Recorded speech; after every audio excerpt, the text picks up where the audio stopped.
Yo guys, what's up? How are you? And how are you doing? I hope so you're doing super awesome. In this particular video, what I'm gonna try is I'm gonna try to make a calling application, like through which you can transfer voice calls and call you can call other people having the account on the application, right? So the core thing which we'll be focusing on is the functionality of the application.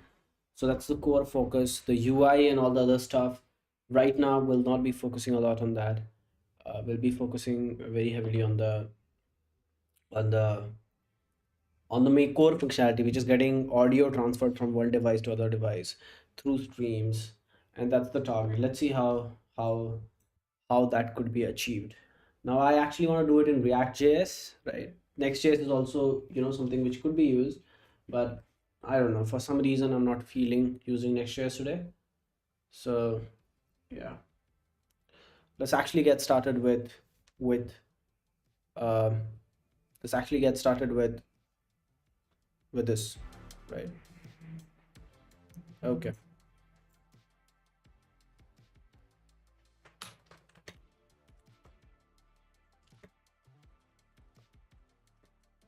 what should we name our application? Oh, my picture is too big. I mean, my thing. Let's keep it here. Yeah, that's cool.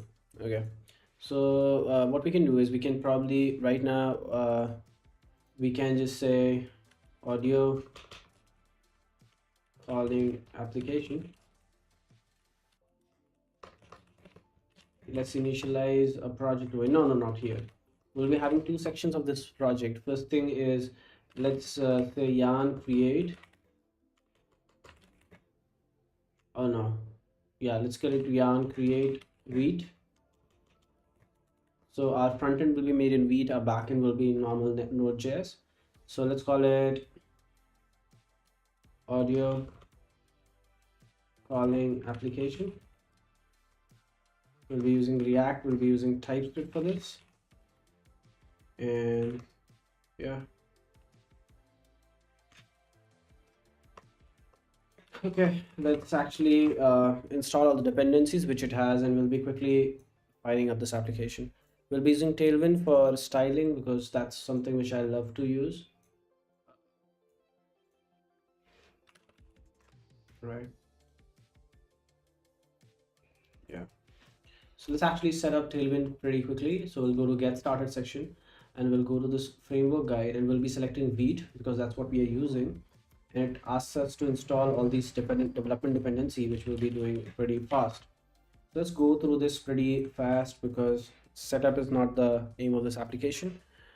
Uh, right now, hold on. Do I have my phone with me? Okay. It's not here, I think. I don't know. I've kept it somewhere. Okay. So I actually wanted to see how many people do we have.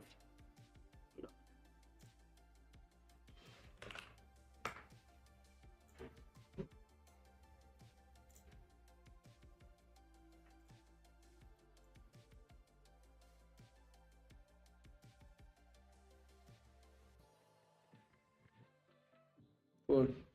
Okay. Okay. So what we'll do is we'll be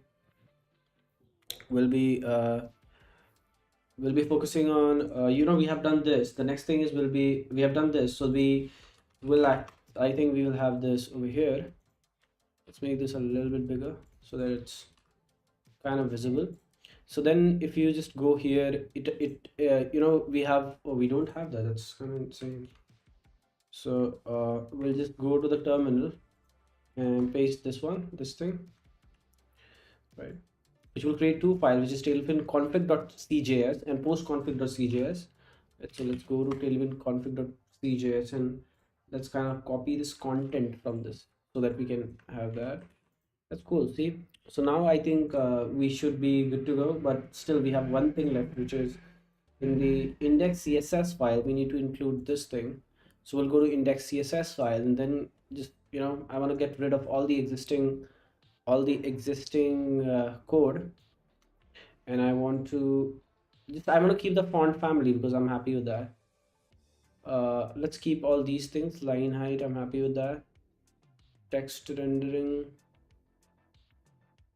Okay, yeah, I'm happy with those stuff, but I just want to import these tailwind things. After doing that, we'll say yarn dev, which will start the development server here in this particular folder, which is audio calling application. So this is the front end side of the application. We'll be also having a back end side of the application for sure. So here we have the application running. You can see it's quite like there's no CSS stuff. The reason is because in the app.js I have like I have removed everything from, if you remember, I've removed everything from like the index CSS, and most of the CSS it has was in index, that file. So this is our application, right?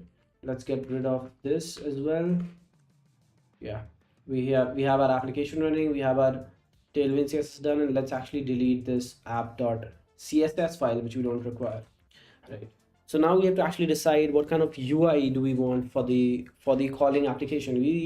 Let's keep it very simple right now. For now, we'll be having a simple sign up, sign in, like sign up login UI.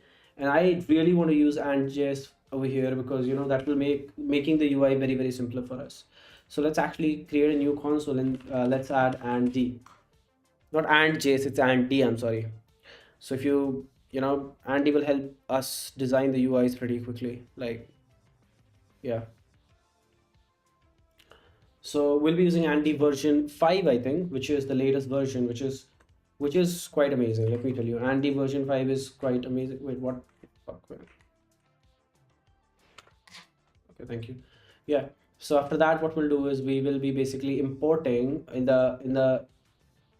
the main TSX file. I'll be importing the Andy slash test slash reset.css.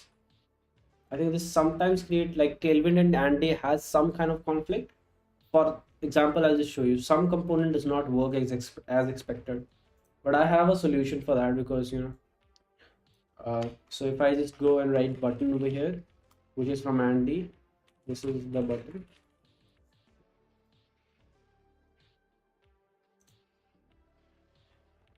It's there. Yeah, the button is there.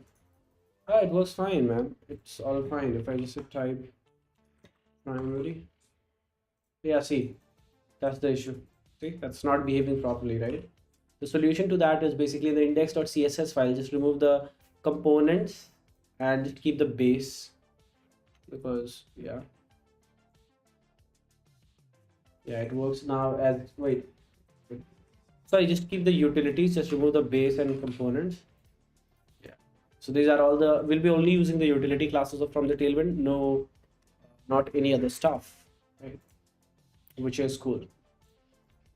Now let's quickly create the sign up and sign in pages, and then we'll be going to the backend part of this whole application design, right? So before that, I think we'll be needing some kind of routing solution. So let's actually add React Router DOM.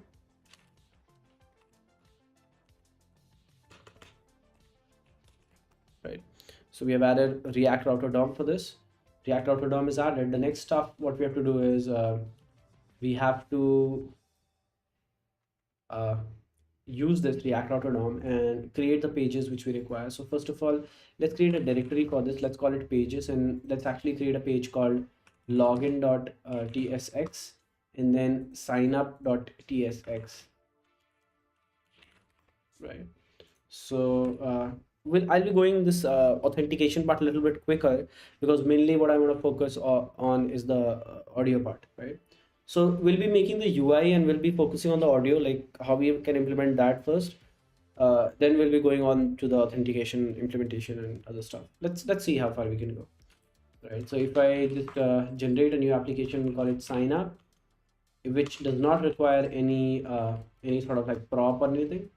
So what we can do is class, we can say the width is full, the height is screen, there's a flex justify center, uh, item center. Yeah, so if you just do that and we just use the card over here and we just say form, right? And if you just say form dot dot item, form item, and then label, or you can simply say input. That also works. And then you can say this is sign up form, right? Hold on. First of all, why have I done this? I mean, I have to write p small, right? Yeah. So then after, what we have to do is we have to give a title to this. I think it is called label. Yeah. So this is name. We have a name label for this. Will be first. Let's set up our routing in the index in the main file, which is the app.tsx. Let's set up the routing first. So we call it browser router. I think let's get rid of everything over here. We call it browser router. Inside this, we need routes, which is similar to switch in version 5, but this yeah, in version like before, like the previous versions of React router, this used to call switch, but now they're calling it routes. They must have some better reason for that. Okay, so let's say path. If we go to sign up, what we want to do is we actually want to render uh, what happened, man? It's called children or element. Yeah, that's what it's called. And you can say sign up, right? So now if we actually go to sign up,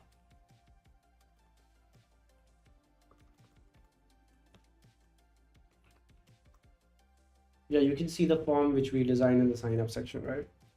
So let's quickly make this a little bit better by giving some sort of background color. So we'll say BG gray 100. Yeah, that looks better. And let's actually give a title over here. Right. So let's call it sign up form.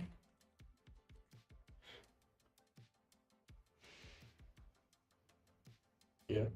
And let's quickly actually, I just want to do one thing. I just want to say layout to instead of horizontal, I want it to be vertical. And let's actually quickly here, let's do width fill in the medium width 96. Yeah. So we have the name, right? And we'll be requiring the email and the password. That's it. So form dot item input, right? And let's actually remove all the other stuff and copy this thing once more, right? Now you can do a lot of things over here. We can go over here and say label, and in the label, what we can do is we can say this is name, this is email, and now this thing is actually password, right? And then you can have a button over here which could also be a form element. Oh, we can give a normal button. It's completely okay. You can say type, and then there's the HTML type. You can say submit, right? And you can say create account, right? So the type of this button is like primary, right? And the size is actually big, large. It's not. Yeah. So we have the create account button, but we do not have label. So we have a class name for this. It should be label. So we have the name, we have the email ID, and we have the password. We have the form ready, but now what we want is we want like a similar sign in form which will only have the email and password, not the name. So what we'll do is we'll just create one more page over here. We'll call it login. It's already created. We have already created that. So we'll be copying this. Sorry. Okay. So we'll copy this. It's saved, and then paste this simply in the login page as well. There will be few changes. First of all, instead of sign up form, it will be sign in form, and there will be no name field, right? And then no create account. It will be sign in, as well as the name of the component will be different. It will not be sign up, rather than it will be sign in, right? Great. So we have the sign in form ready as well. But before going ahead, we have to link this to the this song is very bad. Thank you. Okay. So we can just say slash sign in, right? And then we can go to element, uh, and then I think we can just simply say sign in. That will kind of like make it sign in, which is kind of cool, right? So we have both of the routes set up. So we have this sign up and we have this sign in, right? So where you can sign in and sign up individually, which is kind of cool. Now let's make the main page main where like the home, like the application page. Right. So let's call it the application page. I think that will be cool. Let's call it app page or the main or the what should we call it? Dashboard. I don't know. That's a good name or not.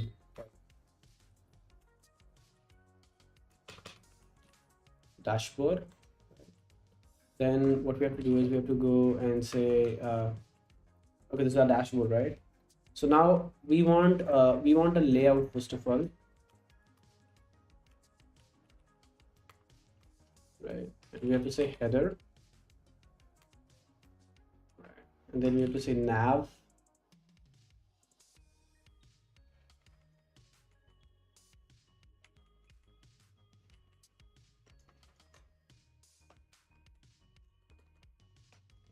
I think it's called nav bar or nav. I don't remember.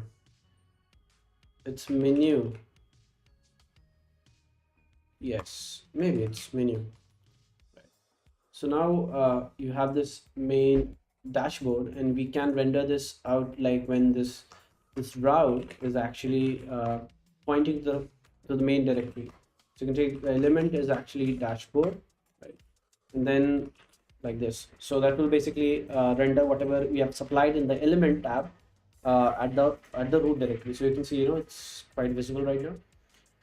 Now what we'll do is we will be going to this menu, and there's something called items, which takes an array of stuff. So we can supply a title, and we can say so dashboard, and we can supply an icon as well, but I'll just supply a key. We'll call it dashboard, right? So you can see this, right? Then we'll be calling it layout. Okay, so we do not need we do not need a menu over here. We'll be having a slider, I think, or we do we? I'm not sure.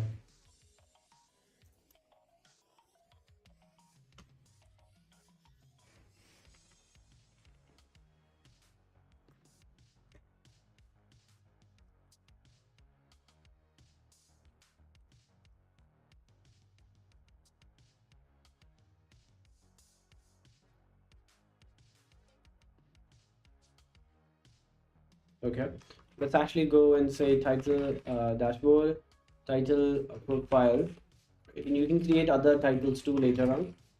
You can say profile. Then what we need is we want to give a layout to this, right? uh, I think it's mode, and it will be not horizontal, it will be vertical. Oh no, it will be horizontal. Why am I giving it vertical? I don't know. It's horizontal. But still, I cannot see it for some reason. Title. Uh,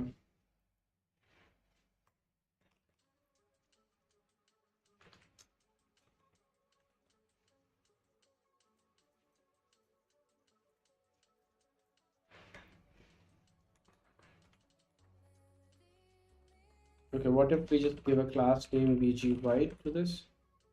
It is white indeed, which is cool. Next thing what we need is below header, we actually want one more layout to be there. Right, in the layout we want a cider, right? And I think it's called content or main. Yeah, it's called content. This is the content area, and this is the side area.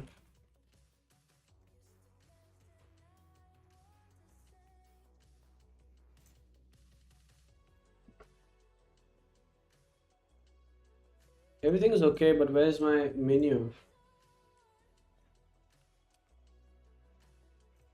Let's look for the documentation. We might find something.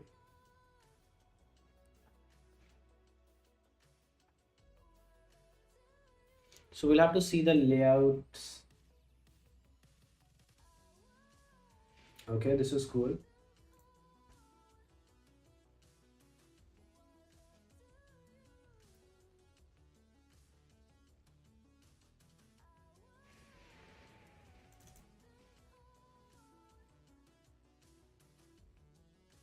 Oh, it's called label, not title. Okay.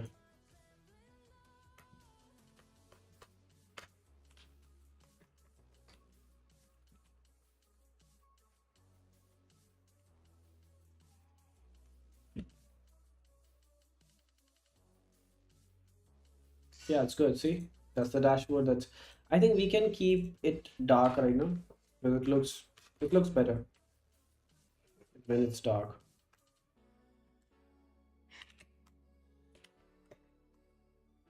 Yeah, it looks good. See, it looks better. Yeah. So now, cider will be definitely keeping it in the light theme. The cider bar. Sick. Okay. So that's the dashboard. That's the profile section, right? And we have this over here. Now this could have two different things. It could have like the dashboard, like let's not call it dashboard. I mean, this is very weird. Let's say let's call it main area. Let's call it home.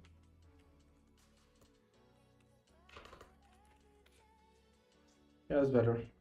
Okay. And I think default active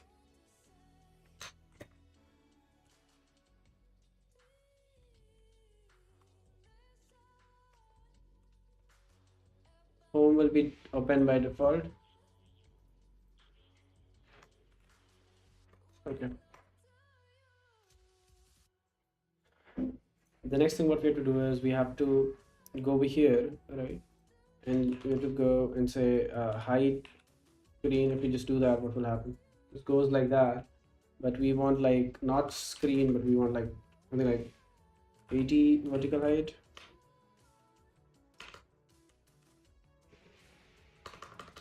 90 vertical height.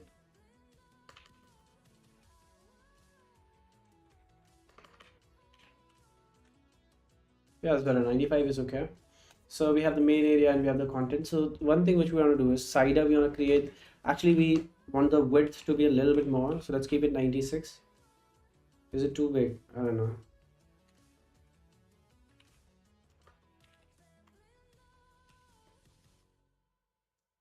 So we have light themed cider over here. I think so it's visible. Right, like that. Right. So we have the cider area, we have the main area, and we have the two profile areas. Next thing what we have to do is the plan is basically to show all the people, right? Not this will have all the people, different people you can connect with, and this is will be showing the actual call status, right?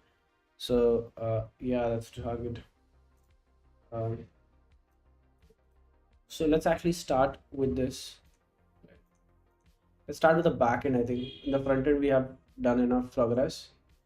Now we actually need to go to the back end. So,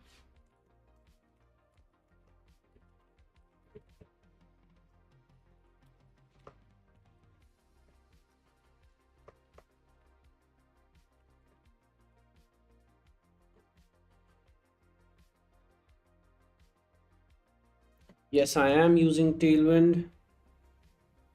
No, I'm using Tailwind as well as Andy, like both of them.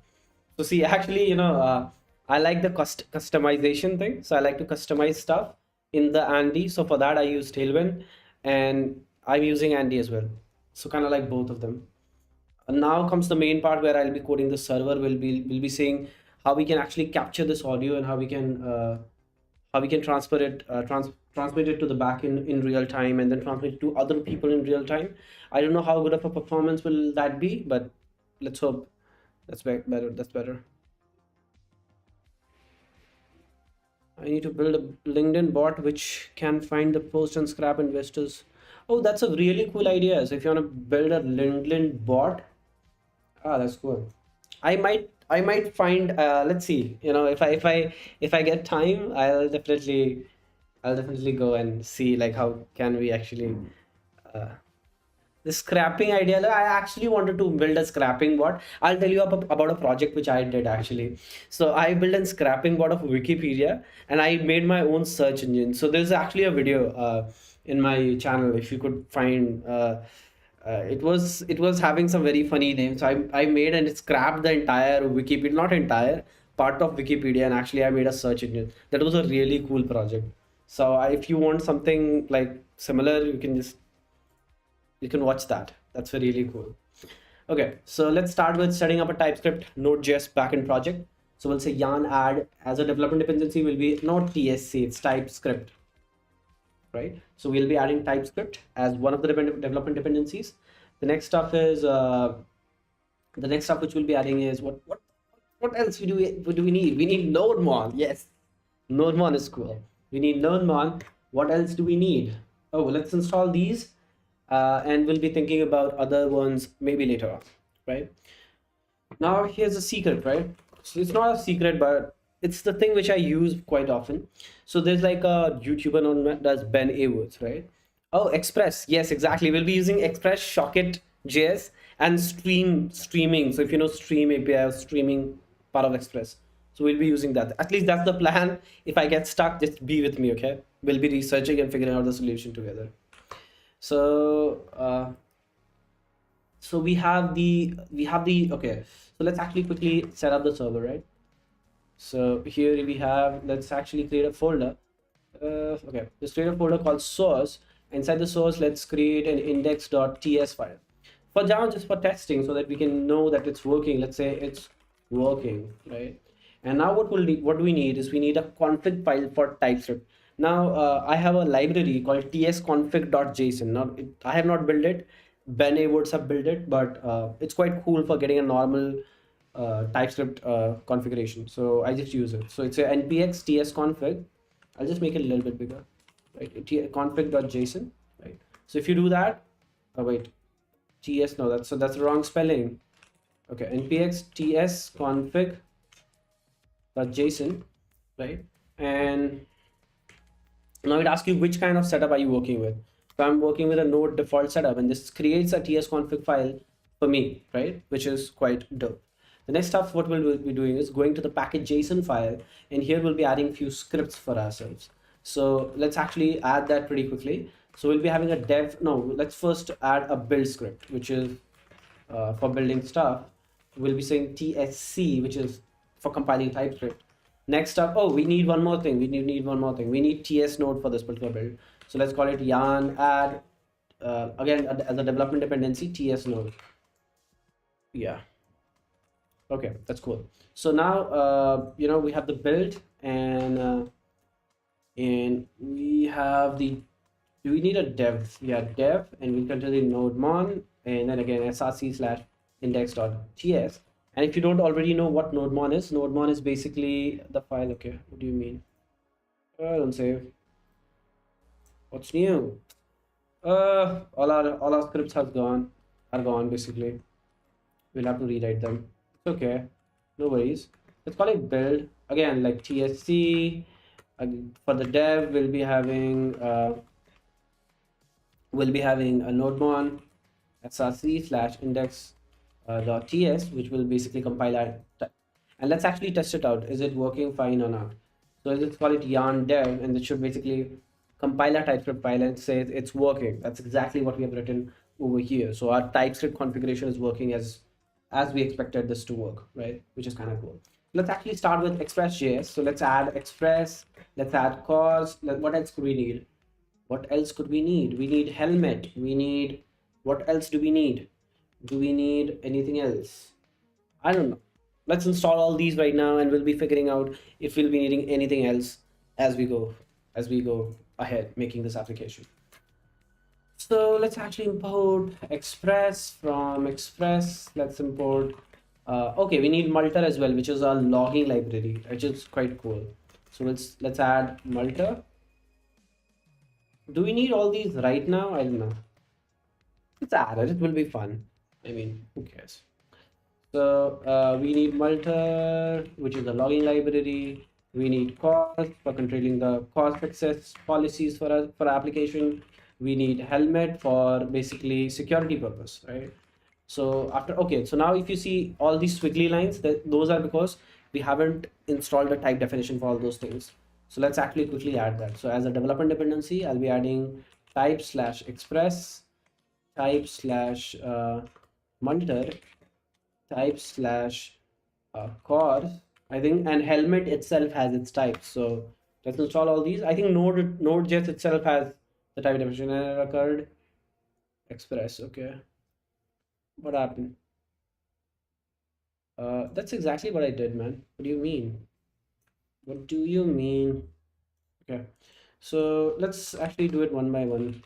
Yeah, yarn add slash d this thing, which it will add yarn add hyphen d slash type slash multer, which is done. Then again do yarn add hyphen d slash at the rate types course, right, which will add the type definition for all of these things. Now once we have these things, what the next thing which we have to do is we have to set up our application. So now let's call it app, right?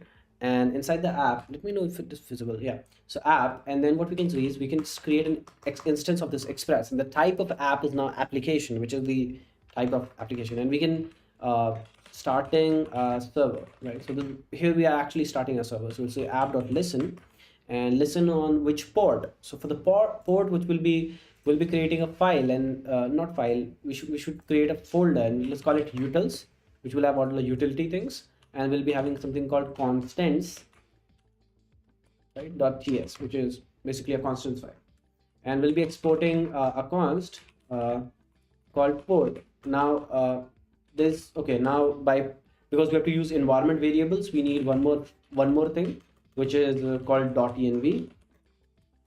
If you don't already know what .env is, .env basically helps us to load stuff out of the .env file, which we will be creating eventually right now. So let's call it, let's run our application on port 8080. You can choose any other port, right? But let's check as well. So if there is already a port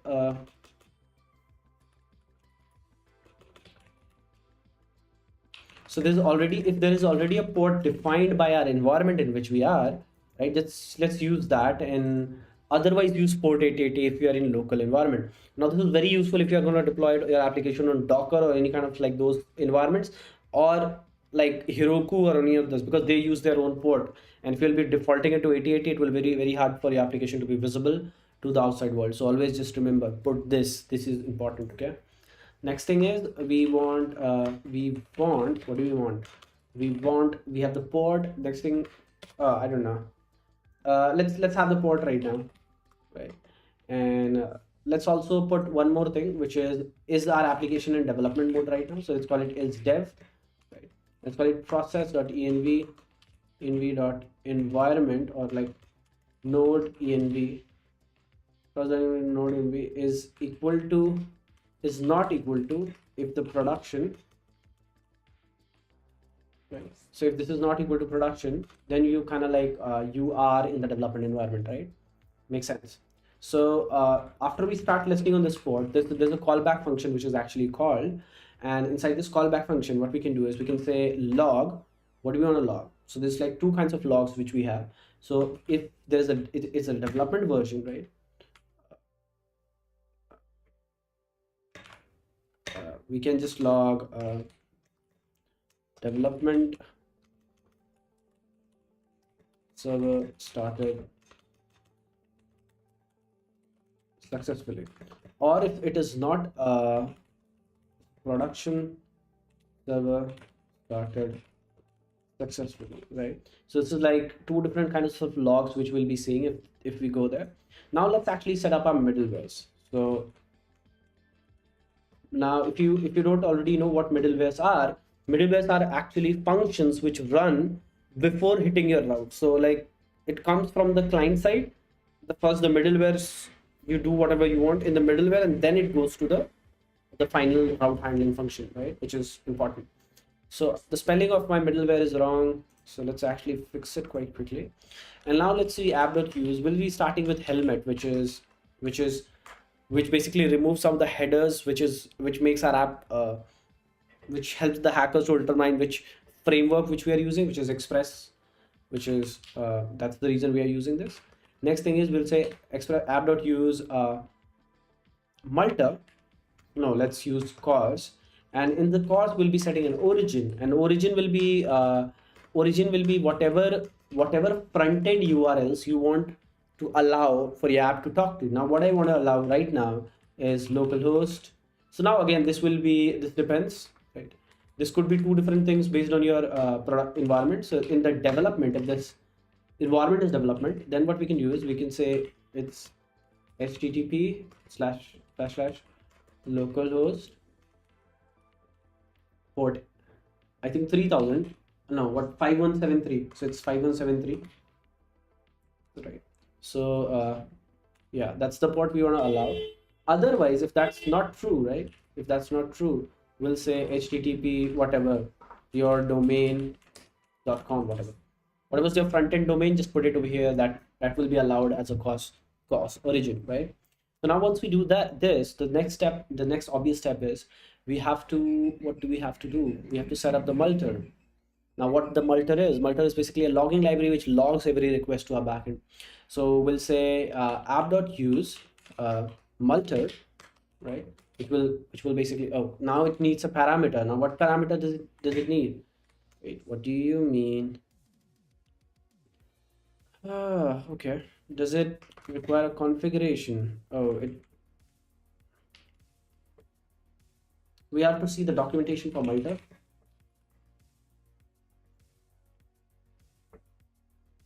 I like this music. This music is dope, man.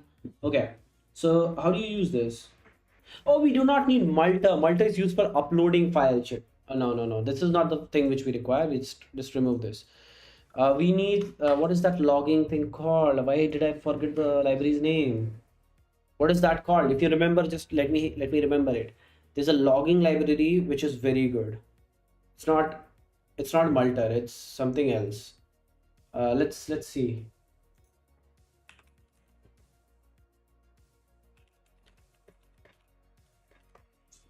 Please don't give Winston or other thing. Okay.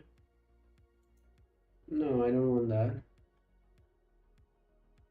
Winston is like very cumbersome to set up. I don't like that a lot. Winston, like again, I don't want to use the Pinot because that's also Bunyan. I don't want to use the.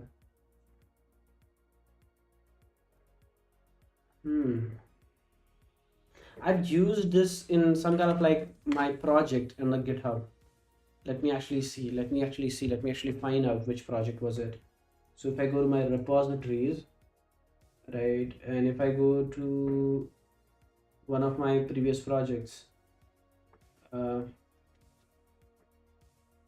strap sheet,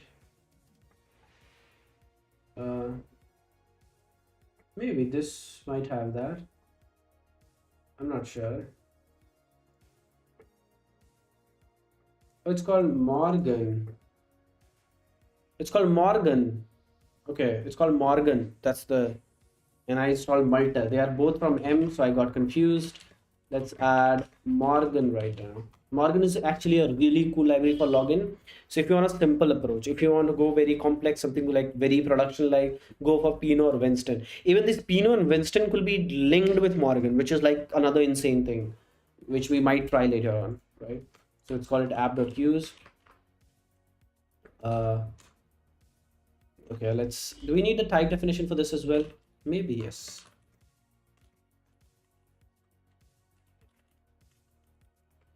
Right. Let's close this. Okay, so we have added all these things. So let's actually quickly import Morgan.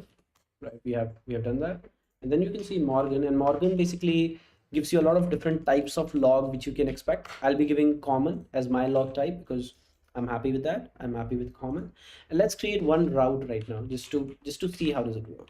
Okay, so we need two more kinds of routes in our backend server, which is the 404 route and the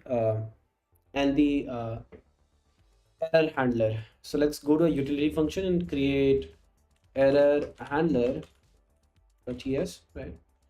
And let's actually say export. Uh,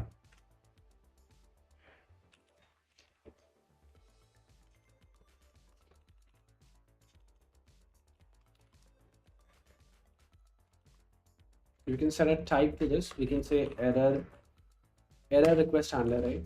Now, if you do that, you'll be actually getting an error, then a request and a response and a next function, right? So actually, I think we do not require the next, but let's keep it, right? So first of all, if there is an error and if the environment is development, right, just log the error and send a response, the error as error, error dot, wait, error dot stack trace, or let's send the full entire error, who cares, right? And the message will be there was some internal server error, right? Now what we can do is the next thing what we can have is if there is a if the environment is production, we can just say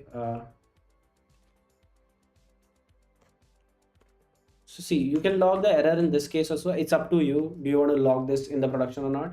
But never send it to the client.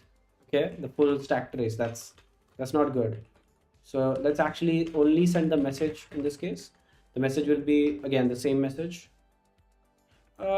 This is a bad code. You know, we shouldn't have done this. Let's actually. This is a bad code. Uh, so yeah.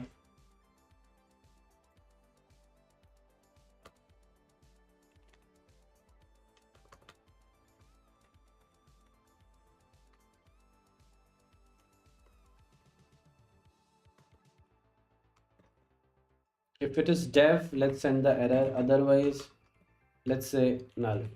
So there will be no error if it is like in production environment. And let's log the error. So logging the error is very important because that's how you'll be able to you'll be able to like you'll be able to see the what was the error. Okay. And if there's like this is not the case, wait, there will be an error in every case. What do you mean there will be no error? So we have the error handler and we can export this function, of course. We can say export default error handler, right?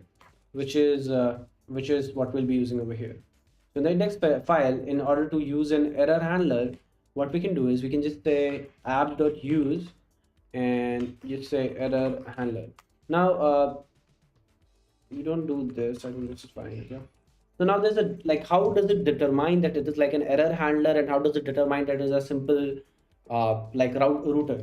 So it determines by simply looking at the type. So if you see, we have the four parameters, right? So if there's a four, which is error, request, response, and next, it determines it as an error handler.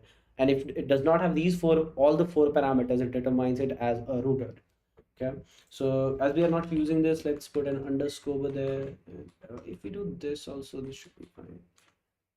Error request, right? So as we are not using it, we can prefix this to as an underscore, which will basically solve the issue. So our error handler is ready. Now the next thing which we require is we require a 404 route handler. So 404 route 404.ts export. No,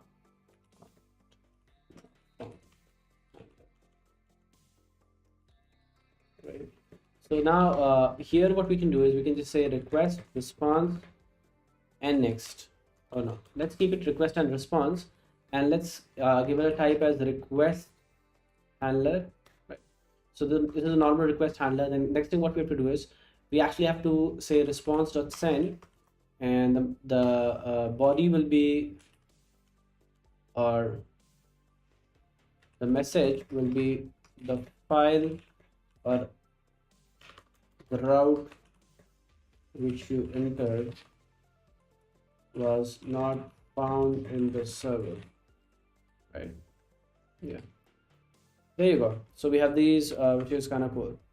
So now what we can do is we can just say export default and not found handler. Now this will do what is, this will this will be triggered whenever this, like, if there is no route matching. And how can we do this? We can just go to the main index file, which is index.src file, and at the end, remember this, to give it at the end, because you will be triggering this every time if you will not do that. Just give it all, right? And just give it like anything and not found handler, right? Hey man, hello, what's up? You're from Turkey. Hello, nice to meet you. And wait, are you okay? First of all, I heard the news about the earthquake. It was devastating, literally. It was very heartbreaking. But I hope so things become better, things become good eventually, right?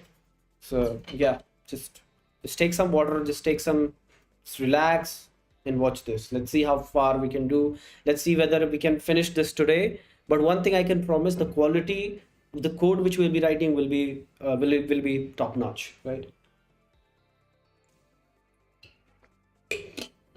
We are writing some production quality code, so that for that I'm really excited.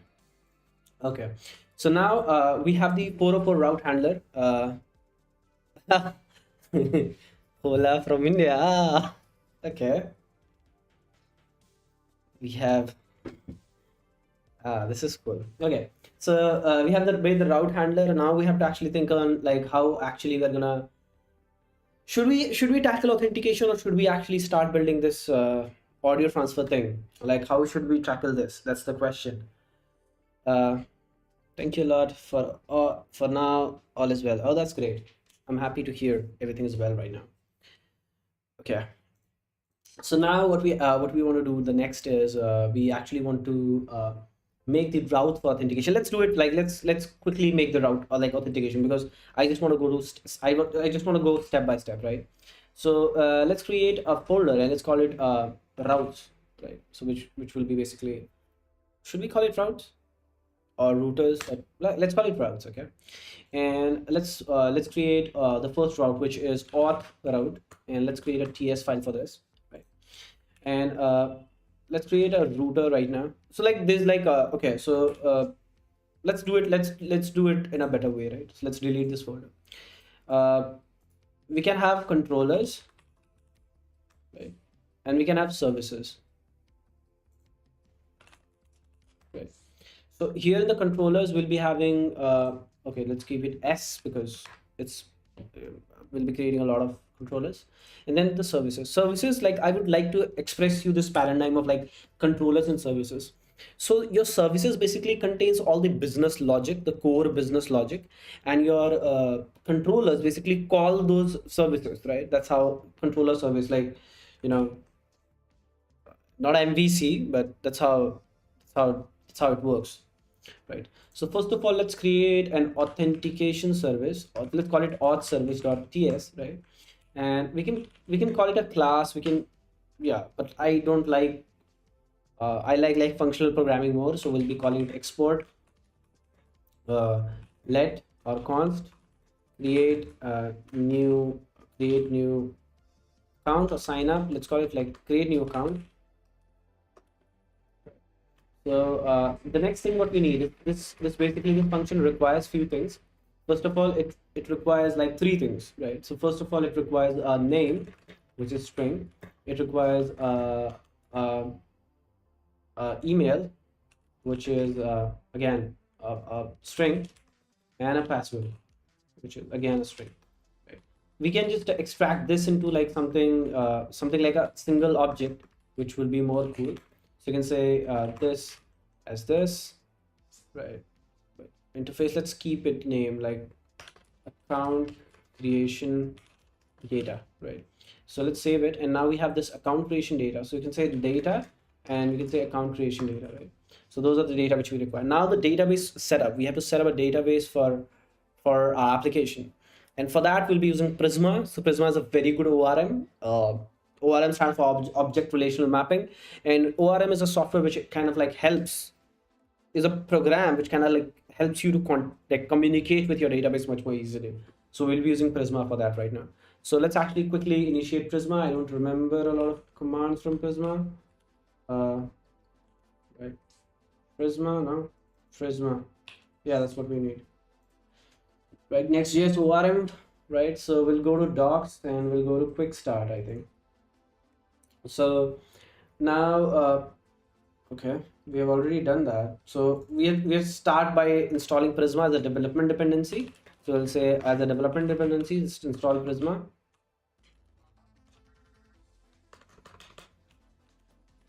Okay. So we are installing Prisma right now as a development dependency, and then we'll be initiating Prisma. And I'll be definitely going through how Prisma works and everything regarding that in a while. So yeah, now we have successfully initiated Prisma. Now, like running this command, I just so what did this do? This created a new folder called Prisma in our project. Now this folder creates a schema file. Now, what is the schema file and why do we use it and everything regarding that? We'll be definitely going through that, but for now, there's the .env file which we are talking about. So let's define some more envs, which we already have. Support, let's keep it 8080. Right now I'm not using Next.js. It is simple React and yeah, Express. Thank you Yash for the help. Yeah, okay. So so we have database URL and we have the port. Now this is very important, the database URL. Now database URL will be pointing to a SQLite database, right? So you can use any database with Prisma. It's quite versatile in terms of which database you can use. So you can use any of one of them. Right now we'll be using SQLite. Why do we want to use SQLite? I don't know. I want to keep things simple, I think. So let's copy the path from here and like paste it. And let's okay, and let's name our database. Let's call it database dot db. I think, yeah, right. So we have database, and then we also require this file extension, I think. Yeah. Yeah, it works. Okay, so this will basically automatically create a file, but before that, what we have to do is we have to define a schema for this. Now schema, we actually will be making a model. Now the model will be user. Model is like a table in a database. Simple, right? So it will be a user, right? So we'll be creating a user model. Next thing what we'll be doing is we'll be giving the properties to this. So the first properties will be the ID, which is user ID. User ID, the type will be int, right? And it will be auto increment, which is it will be automatically incrementing by 1. Right? Then next we'll be having string, which will be in the string. This is required, I think. Yeah. Oh, wait. Okay. This is required. I think this is how we do it, right? Yeah. No. I think this is how you do it. What happened? Why are you angry at me? Error evaluating user model must have at least one unique character. Oh, this is an ID as well. So we have to do like ID. Right? That's important.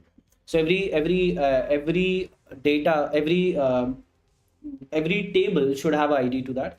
So now you have name, which is of type string, and it should be present. Oh, let's keep it like that. So we have name, and then we have email, which is string, and then you can say, I think, email, or like you can set a type, I don't know, email, and then we'll be also having a password, which will be also string, right? So we have all these three things. We'll be expanding on this, of course, later on, but right now let's keep it like this, right?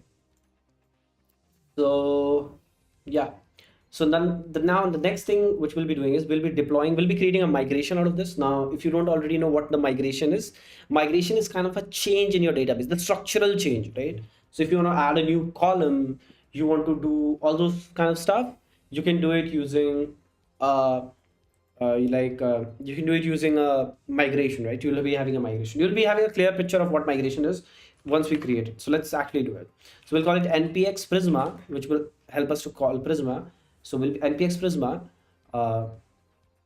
migrate and then dev, so which will create in development mode, it will create a migration. Now it will ask a name for this migration. So let's say created user table, right? That's in the name. And now it has successfully created a migration with a unique ID. So if you want to know where this migration was created, this was actually created over here, which is over here in the migrations folder. You can see this is the SQL. It automatically generated by looking at your schema using the Prisma ORM, which we are using.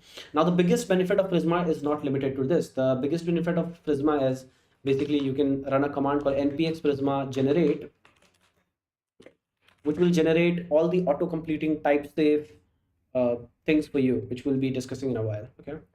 So before that, let's actually create something called a data provider. So we'll be having, again, in the utility folder, we'll be having a thing called data provider, right? And let's call it the ts, right? Right.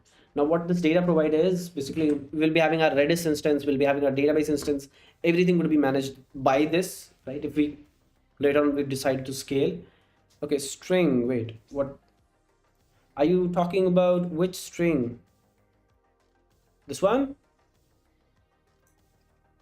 Oh, so model creation. I'll just brief you on what this is.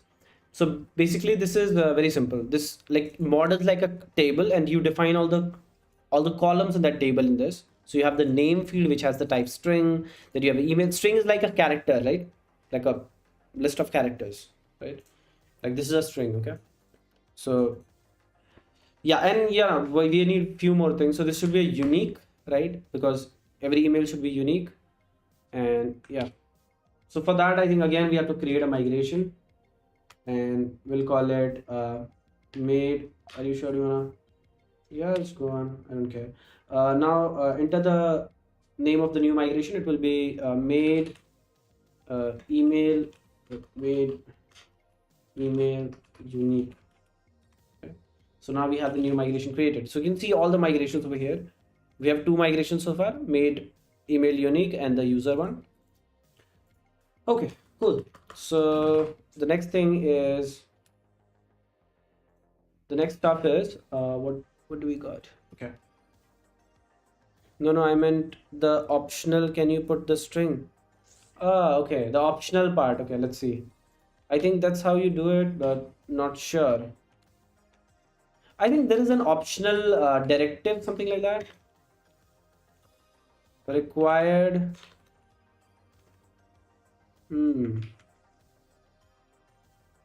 Okay, let's open one of the schemas and let's actually try to find out. Oh, so okay, I have an answer for this actually right now, I think. By default, it is required. By default, it is like you have to give a value for that.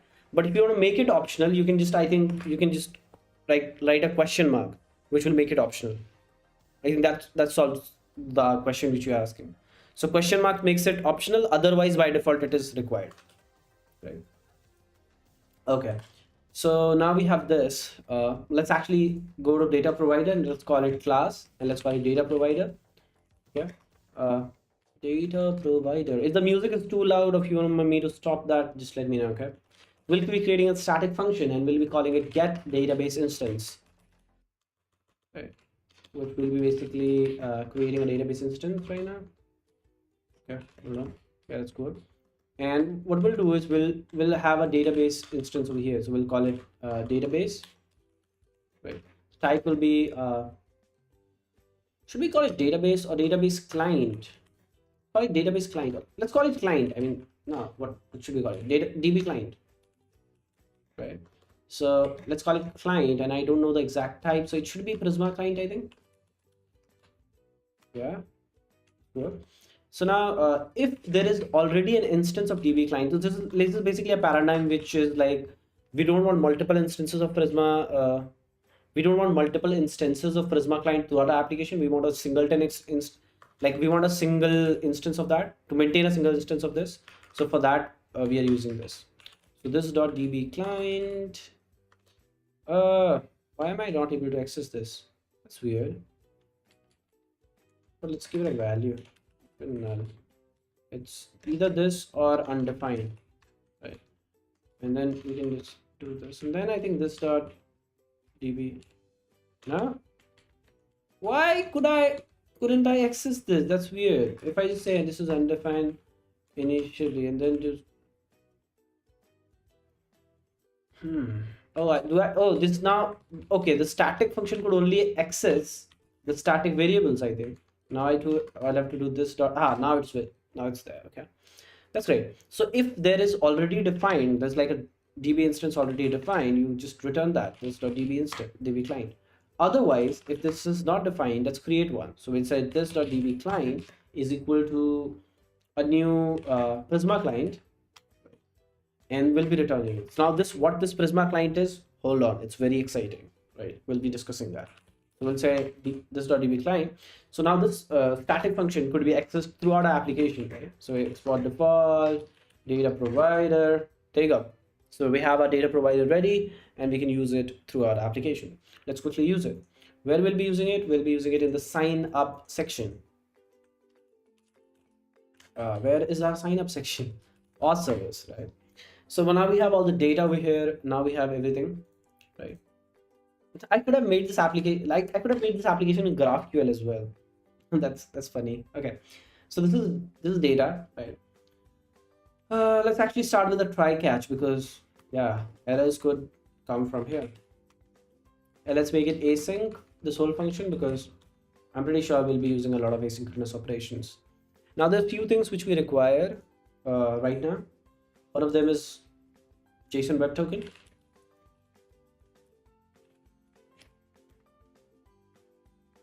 So there's a lot like different types of authentication you can go for. Right now we are using JWT based authentication. And we want, what else do we want? We want bcrypt. I think we don't require bcrypt because this our hashing algorithm is already provided in Node by default inbuilt. But the issue is I don't know how to do that. So I know the bcrypt way. So let's use that.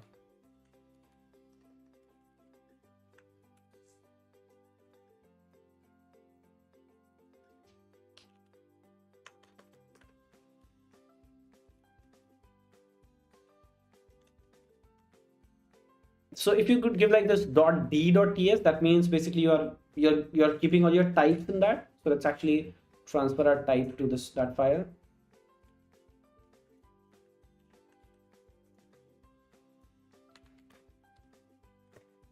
Oh, let's export this.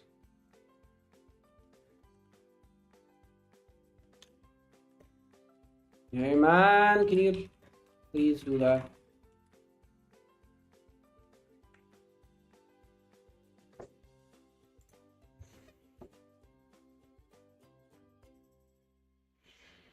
I don't know.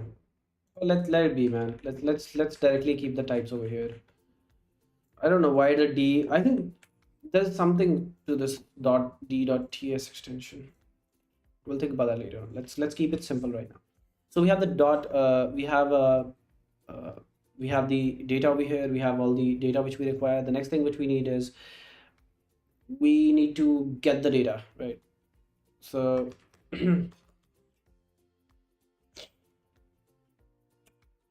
let's first hash the password, right? So hash password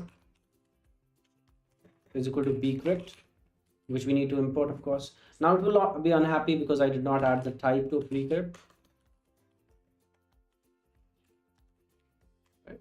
There was no type of bcrypt, and there was no type of JSON Web Token as well. So we have the type of JSON Web Token as well as the bcrypt, which is cool. It's still not importing, man. Why do I have to do everything manually?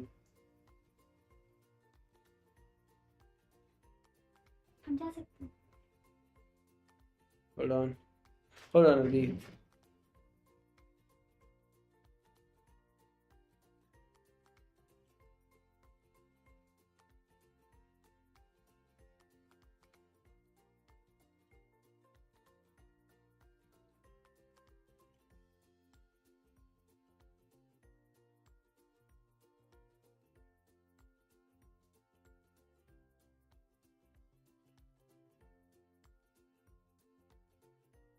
Yeah, sorry guys, a little bit disturbance.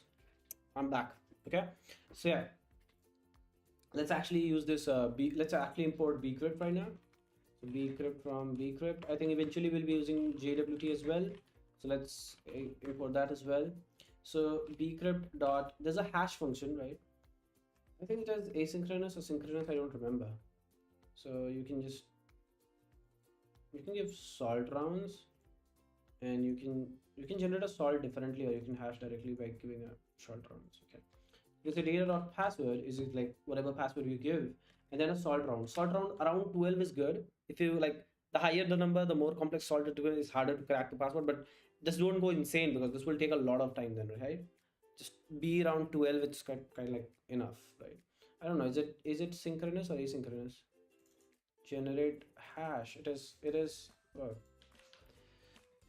okay, we have the hash now. So the next thing what we have to do is we actually have to create the user. So let's actually get the DB instance. Let's let's call it. Let's actually have it in the top over here.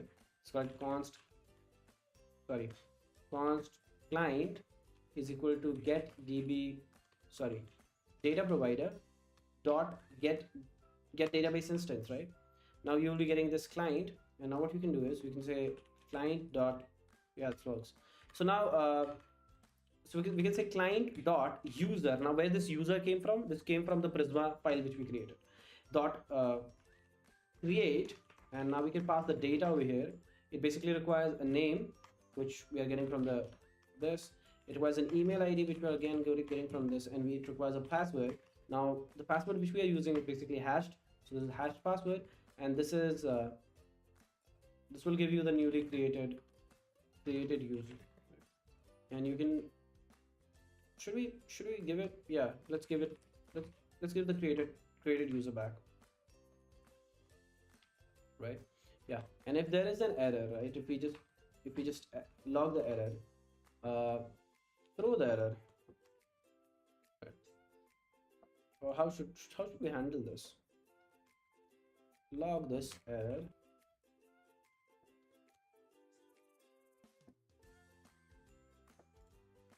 So we can just prefix this with something better, like there was a issue during creating the account, user account.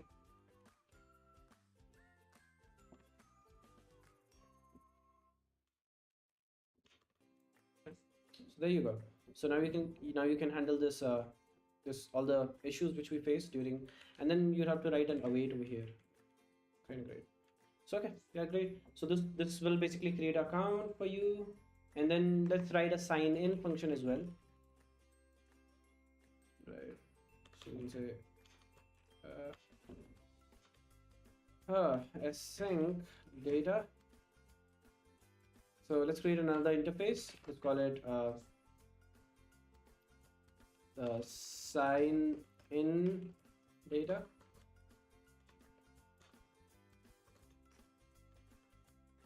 Right? And then what we can have, we need an email ID for this, which will be again a string, and a password for this, which will be again a string. And this could return the data in several formats, which it will be basically returning a true or a false. So it could basically have an interface, right? So say sign in result, right? It will be basically a result which can be a boolean, and it could be a token. Now this could be a string, but it could be also a like string or a null, or kind of like undefined, or a null. I think null is good. Okay, so it can have two different things. So if this the result is false, this will be null, right? Okay, so the data, we basically take sign in data, and then the result, this function will return sign in result, which is cool. Okay, now what we need to do is again we will try catch, right? We have the error, we can log the error, and throw the error maybe, right? And then what we can do is we can just compare the hashes. So first of all, we have to find the user. So let's say user dot is equal to, again we have the client up there where we have imported it. So client is user dot find find first, right? Where the where the what do we need? Where the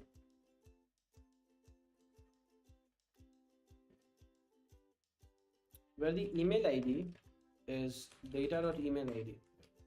Now, if there is no user, right? If there is no user found, what we'll say is we'll say return result false, token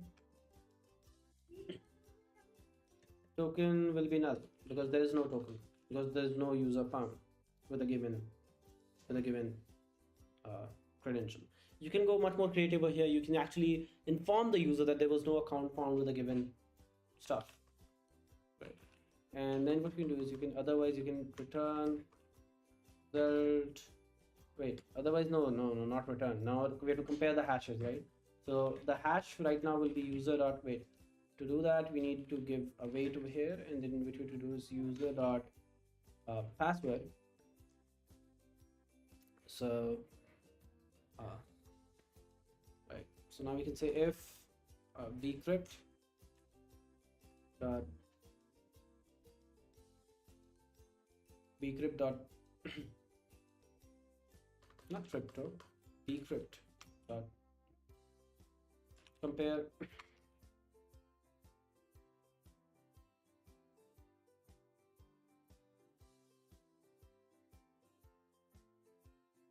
there's a lot of dust right now over here for some reason. Okay, so bcrypt.compare, and then we just give a data. So if you just see the documentation of this, you basically give a plain password and your hash over here. So the plain password which the user is given is data.password, and the hash which we have it over here. Now this, I don't know how does this results come for this. So okay, you just get a result, and result one is true if you just okay. So we can await this. Okay. So if this is true, then we can actually send. Let's actually create a JWT secret first. Just keep something very nice, beautiful secret which you can, right? So we have the JWT secret over here. So next thing what we'll do is we'll be just returning the JWT token which the user will have. So the result is true this time, and the token is basically JWT dot sign. Payload is basically name. Just never put something secret, because this JWT token could be decoded, right? But it cannot be changed, but it could be decoded. Just keep something very simple. User, and you can keep username and email. See, just keep something through which you can recognize the user later on. So like email is something which you can use to like recognize the user, right? Which is kind of cool. The next thing you need a hash. So you can process.env.jwt hash, right? There you go. So you can just say or some invalid hash, and you can definitely have a check in the beginning that you have a JWT hash or not. Okay, cool. Now what we can do is, if this fails, that means the password is incorrect, right? And then you basically need to return the result as false, and the token as again null. Right. You have the sign in. We have the sign in service ready. We have the create new account service ready, which is kind of cool. I think the return part of this could be made better. I mean, we could even return a hash directly. Okay, so let's actually sign in the user over here and return like the sign in thing. It's a const sign in the user token, which goes to sign in. I think then wait, yeah. So it basically requires a name. It would have been better if we could. Okay, wait, hold on. What we can do is we can return the hash directly. So we can just do this, and we can directly do this. So return. Let's call it created user.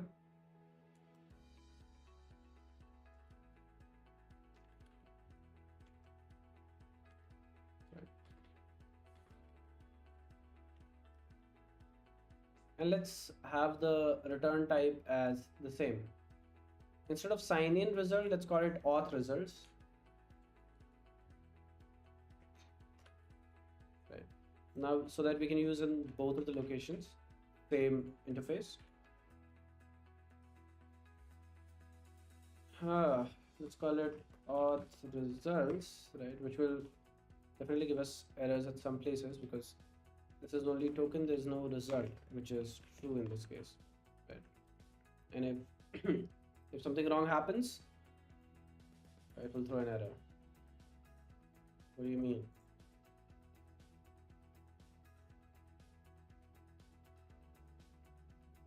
Oh, of course, this is actually a promise, so we have to say promise of this.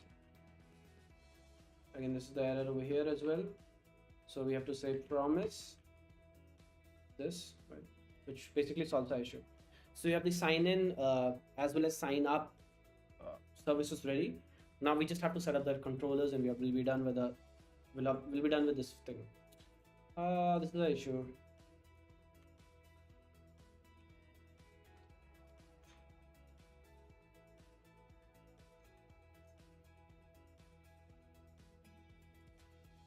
Yeah. Okay, that's cool. So now we are done with this. Let's actually make the controller for this. So let's call it auth controller. Right.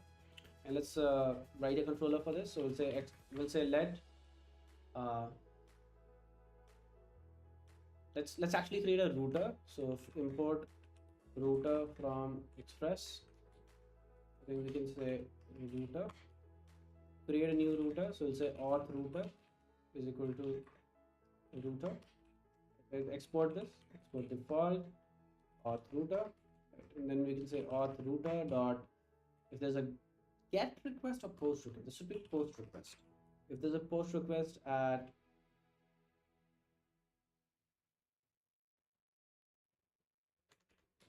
if there's a post request at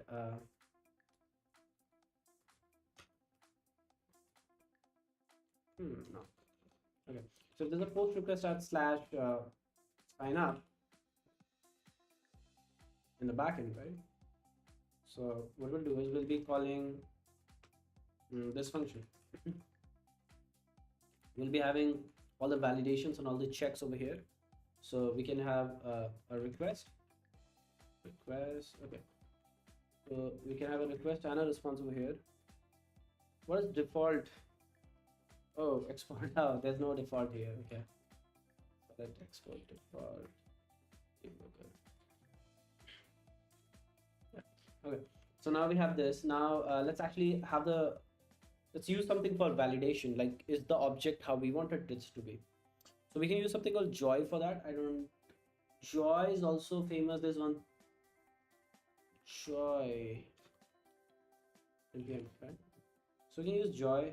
I think there's like a lot of other validators too. So let's actually use joy, which is a very cool schema validator for us, which we can use. So we can yarn add joy, yarn add id at the rate type slash, right?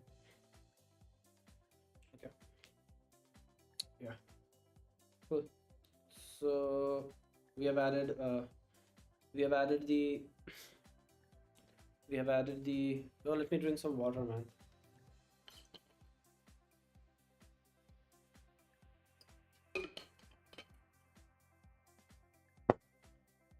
Okay, so we have added the joy validator, and now we can actually run the validation. Let's import joy from joy, and let's create a schema first, right? So const why this sing up? It should be sign up, right? So let's create let's call it sign up, maybe sign up sign up schema, and I can say joy. Okay, I can say joy dot schema. All right. What happened, man? I think it's joy and then like this. Now, how do you use joy? Oh, it's joy dot object. and this should have a name, which should be a string, right, which is also required.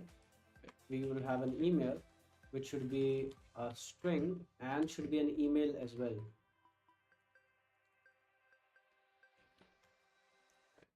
Then we'll also have a max limit, like how many things. So I think nobody has like 100 characters, and again there will be a max limit of like how much you can have. Nobody has a more than 100 or 200 character long name, right? And then we have password. Password is like joy.string dot the max the max password we'll be having is 16 digits, and the minimum amount of password we will have is 4 digits. You cannot have a less than that, right? So we have the schema ready. Next thing what we'll do is we'll be validating the object which we are receiving from the front end in front of the schema, so that we know that things are as what we are expecting, right? So we can say const we'll get two things, error and values, I think so. And we can say sign up schema dot validate. Is this asynchronous function? That's the question. No, it is not. Right. Okay.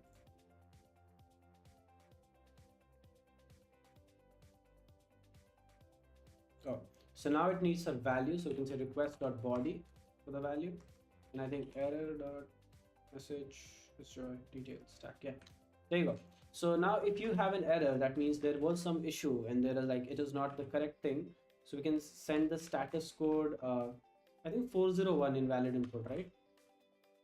I don't remember it exactly. Invalid input server code 403 for invalid error. 403 dot send. Let's send whatever Joy actually told us, right? You can say error dot details, right? You can send all the details, and this will basically tell everything. It will generate a message out of this. It will tell everything. If everything is fine, right? If everything is okay, right? So if everything is okay, what we can do is we can just take the result, sign up result, which is, and we can simply say we can call our function, which is sign up. Wait, did we exported these? Export const create new account. Okay, we need create new account. Let's say create new account. So now to make it await, we'll have to make this function async, and here we can pass the values which we have, which is kind of cool. So now we have the account created. We have the sign up result. We can send this. So we can say response send, and we can again say result true. Okay, we should keep it in a try catch, right? What do you say?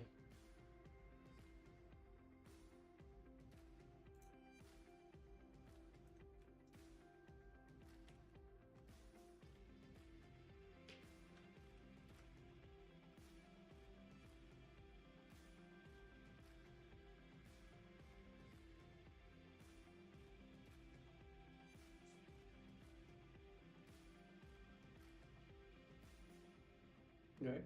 So in the else case, what we'll do is not this is not an else case, this is a catch case basically. If we just get an error, we'll just send it to the next function and we'll call it error. Right. Now what we'll do is we'll just say result. I think we can send this entire thing. Yeah.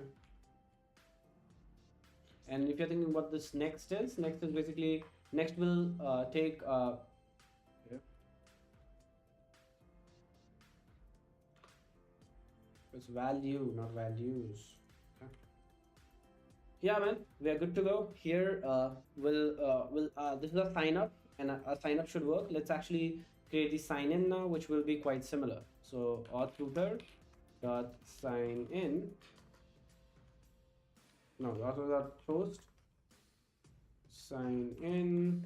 Let's go like async, Again, I think we'll be having all those stuff over here as well. Request, response, and next. Okay. Yeah.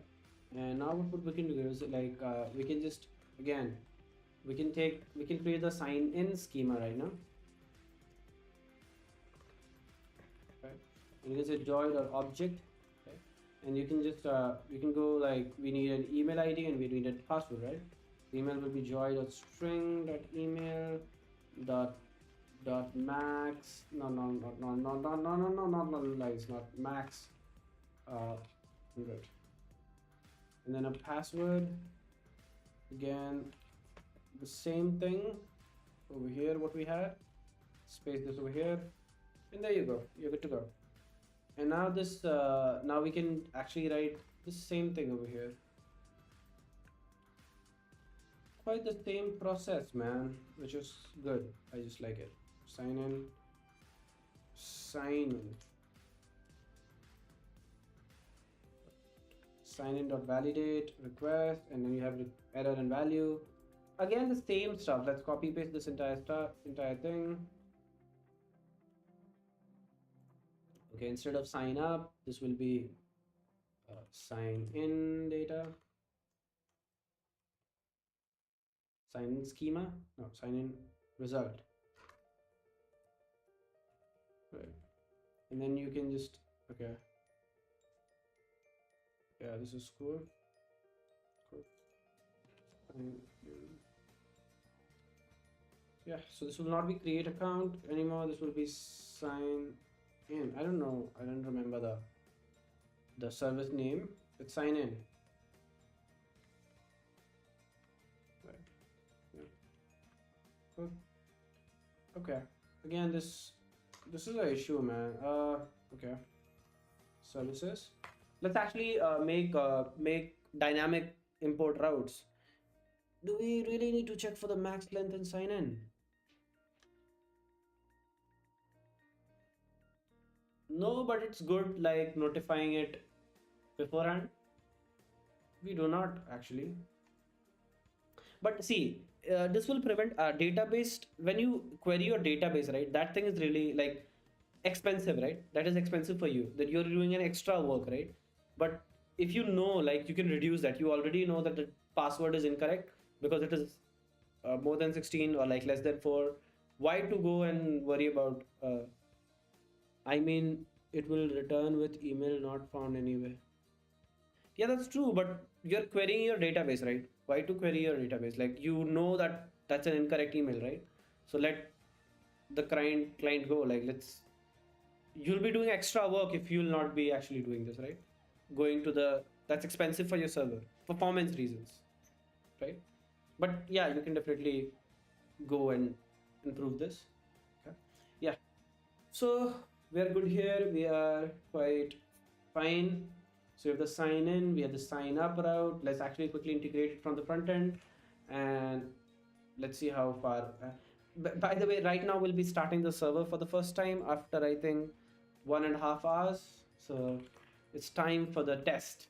But before doing that, I think we'll have to go to the index file and we'll have to include this over here.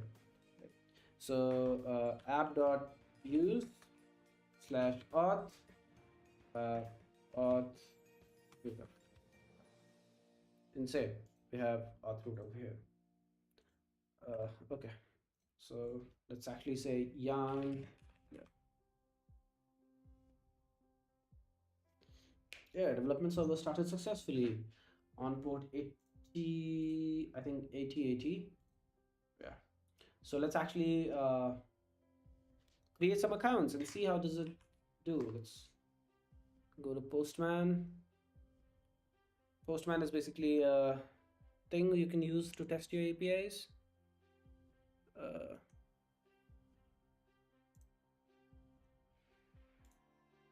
Yeah, there you go.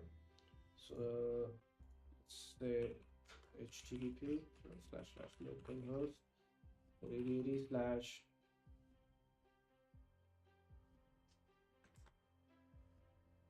what is the port? It's 880 slash auth slash sign up. Please create a git and push the code with major changes so anybody join late will be able to continue with you. Sure, code boy Akash. Like, sure, I'll be pushing this to GitHub. Let's actually do. Okay, the problem is right now, I cannot push it right now because my computer has my company's Git thing set up, right?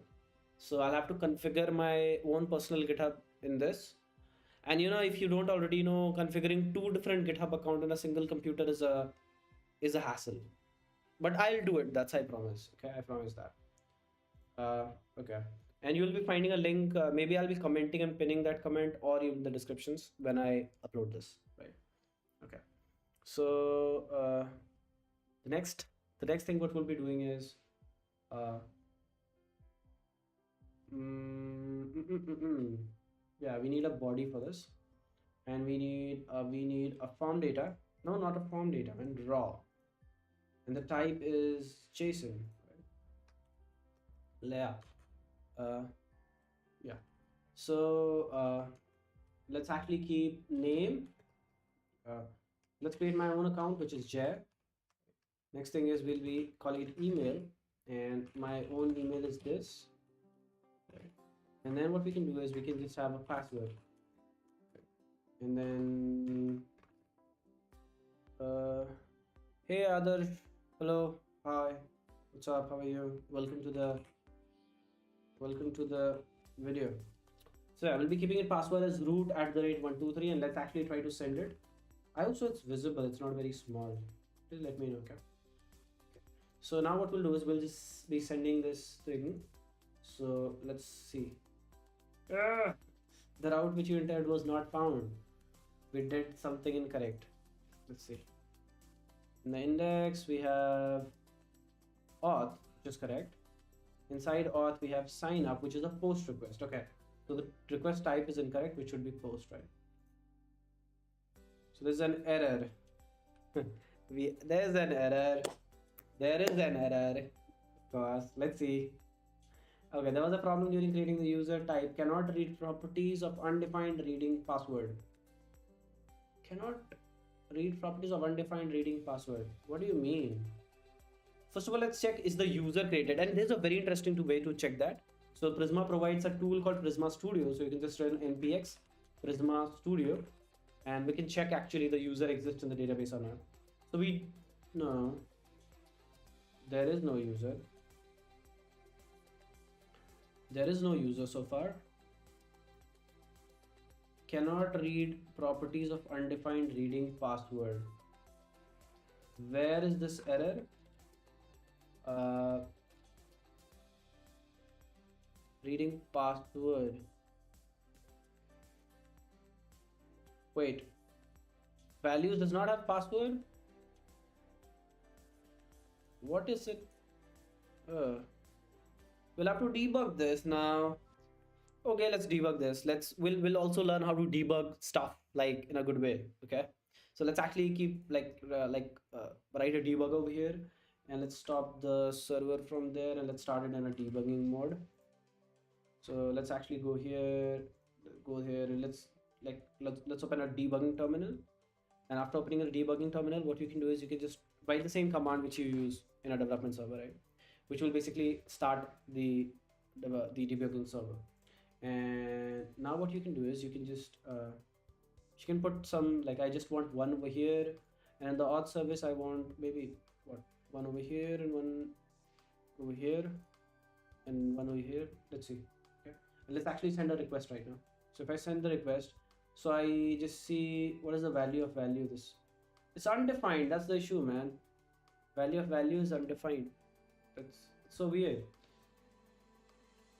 Can't see just use request.body. Can't see just use request.body. Yeah, we can use request.body. That's completely true. That's true. We can use request.body. Let's actually close this debugger.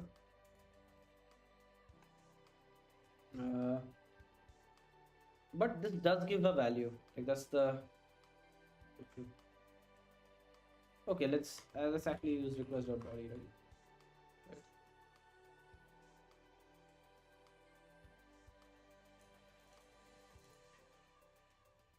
Okay, let's pass request.body, and the same issue will be happening over here as well. So we'll have to again get rid of this error, and we can just say request.body. Yeah. So yeah, that's cool. So we have this running, and let's actually fire up the server again. So we have the development server running. Now let's do it. Again, the same error. What happened? Cannot read properties of undefined reading password. There is a password, man. What do you mean? If anyone of you could figure out the solution of this, why is this happening? I would be very happy. Why can't we get any values? Oh, this was correct. This was absolutely correct. Wait, hold on. The this is okay, like this is a right code, right? I'm just writing. The problem is in the index.ts file we have no JSON parser available, which was a funny mistake on my end. So let's do it. So let's call it express.json and a URL parser as well. If you want to use forms, this is quite helpful. Extended true. Yeah, finally. Let's hope now it will work. Okay, let's see, does our server restarted? Yeah, it does restarted. It did restart basically. Now it shouldn't throw that error, I believe. Okay, let's quickly send a request. Success. We have a result, we have a token. Great. So sign in function working quite properly. Let's actually check it in the Prisma Studio. See, you can see the new user is there, which is Jay. My password is hashed and my email is there. Cool.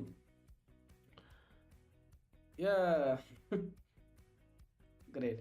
So now the next thing what we'll do is we'll be integrating this with frontend, right? Yes. I don't know when will we actually reach at the point where we actually have to figure out how to send audio and all those stuff. But till then, let's go in flow properly, step by step. See, this is what I was talking about. This is the Morgan stuff. Help you log. Production environment, or if you are very serious about logging, go for Pinot or Winston. Those are better choices. Disclaimer. Okay. Right. So the next thing is we have the server there, right? So let's go to the client now.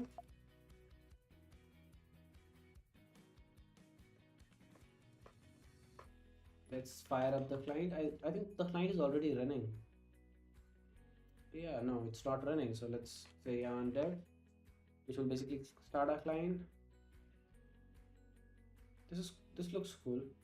Okay, I have one more test to do, one more thing to do. Let's actually try to give a less than 3. Then let's say how does our validation works. Okay, so if we just say this, say passwords must be of 4 length, or if we just exceed it to something like very long, this will also throw an error, password max error, right? And then so on, like it would simply give you an error of like whatever. Like if you just keep it empty, I think this will give name is not allowed empty and so on. Yeah. So this was the UI where we were, and we had the sign up as well as the uh, sign up form ready over here. So let's actually quickly do the sign up thing. I mean sign up integration. Close the server for now. Open the client.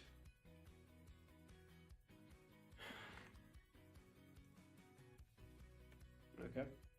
So now the first thing what we'll do is going to the sign up folder. But before this, what we'll do is we'll be creating a folder called utils, which will be again for utilities. Right.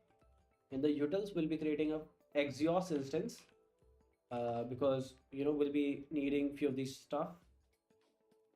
So first of all, let's add Axios. So let's call it yarn add Axios. Let's open Axios document.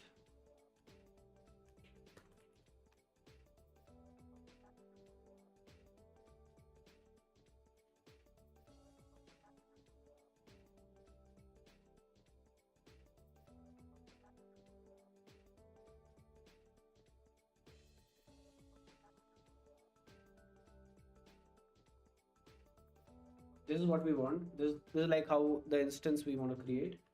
So I'll just make it a little bit bigger, so that we do not have to write the base URL every time. Right? That's what we'll do. Again, what we can do is const instance or Axios instance, or let's call it Axios. Like, yeah, is equal to Axios.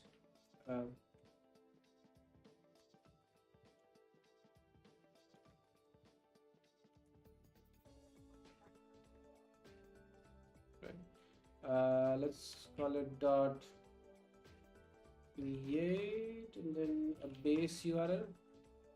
Okay. The base URL will be http double dot slash slash.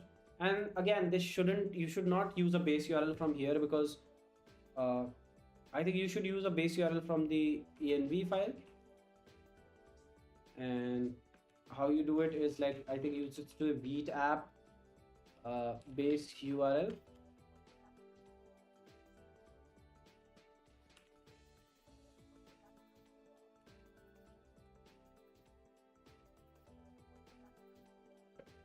There you go. And just take this, paste this over here.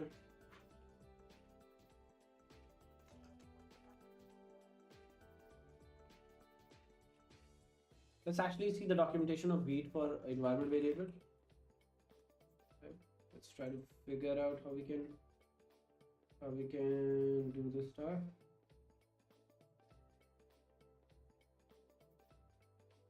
So that's how you do it. So you say import meta env and then base URL. To prevent accidentally leaking environment variable to the client, only variables prefixed with Vite are exposed on your Vite precursor code. So we just need Vite, anything which has the Vite underscore will be, so Vite app is not required, so we can say Vite base URL, right?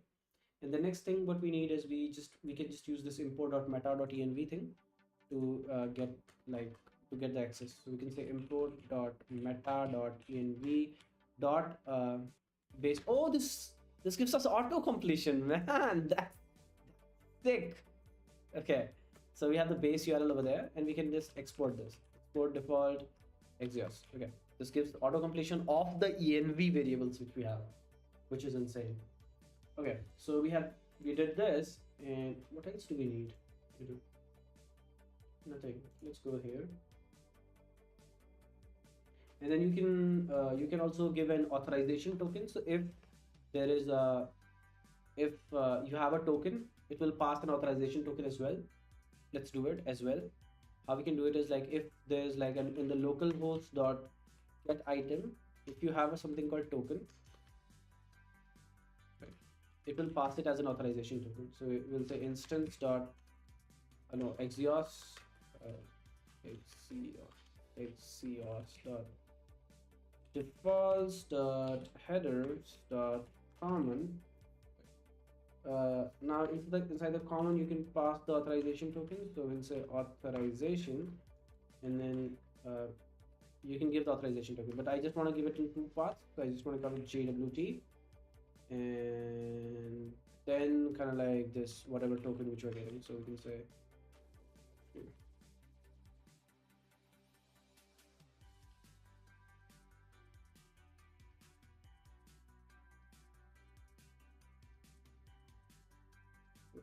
token. Yeah, cool.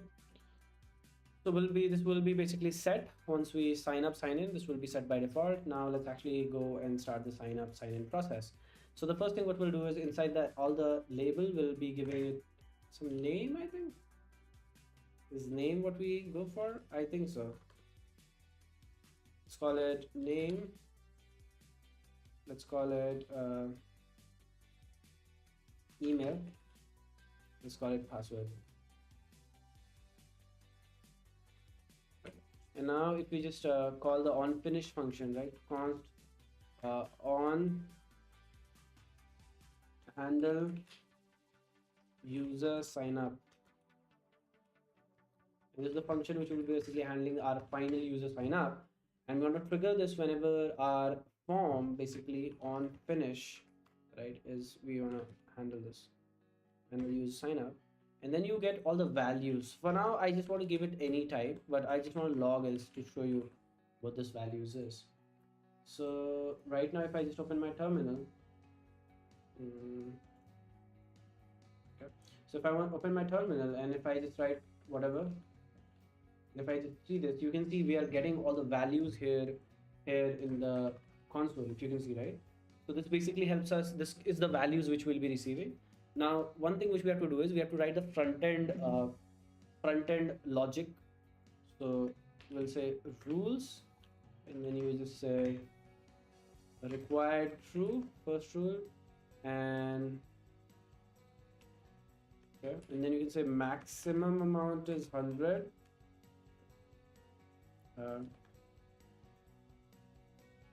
Right. And the minimum account, I think everybody has at least 2-digit names, right?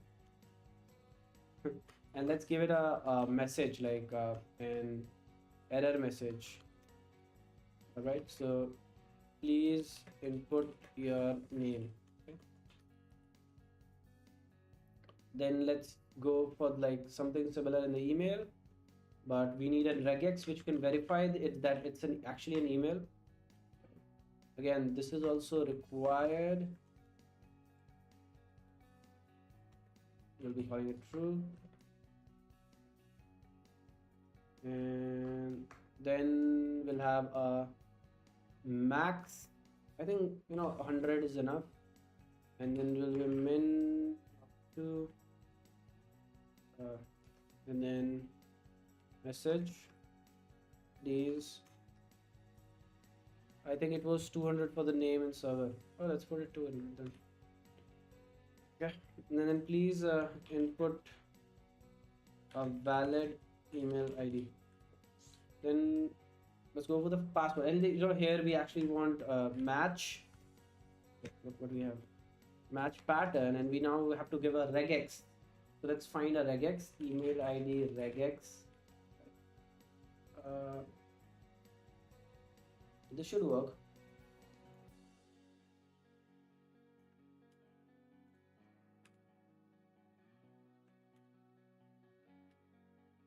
Yeah, that's the regex we have. Let's see how well does it work. We'll be definitely testing it. So if I just put like this, test@gmail.com. That's valid. That's exactly how I want it to be. So that regex will check whether we have the email ID like properly or not. Otherwise, it will throw an error like that. The next thing what we need is similar thing in the password as well. So rules.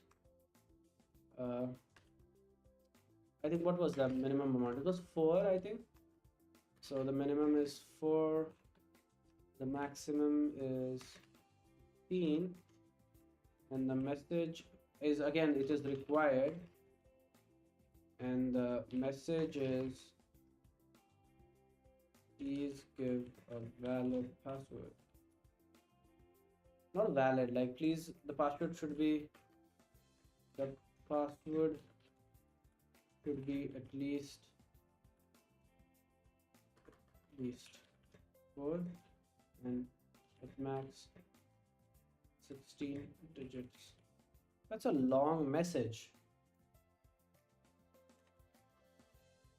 Yeah, it's cool. It looks cool though. Oh, nobody cares. It's okay. Yeah, and let's actually bring this button in the center. You can do that like flex justify center. Right, that button is in the center. No, justify end. I think that will look better. Yeah, and also margin top maybe 10. Right, so we have a sign up form ready. Now let's now quickly send this data. So the type of will be again we'll be taking the interface from the backend. Let's actually quickly create it. It will have sign up. I'll have to add a folder to this now. Add folder to the workspace. Yeah, I'm gonna add the server. Now this will basically add the server as well as our client side. And now what we want is we want actually to go to the auth service copy this interface and use this in the sign up, right? Then we just account creation data, we take it, we just give it at this type, right? And now what we can do is we can just actually use the Axios instance which we had, right, to continue. So let's say const, we can just give it a try catch, something like try catch,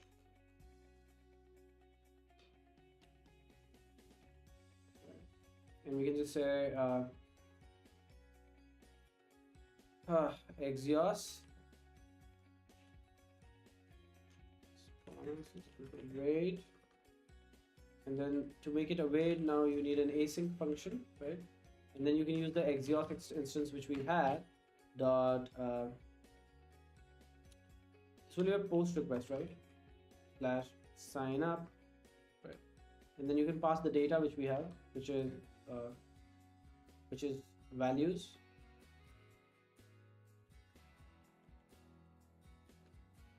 and then you can if there's an error we can show a notification, so notification dot error, and the message will be whatever the error message will be. I don't know.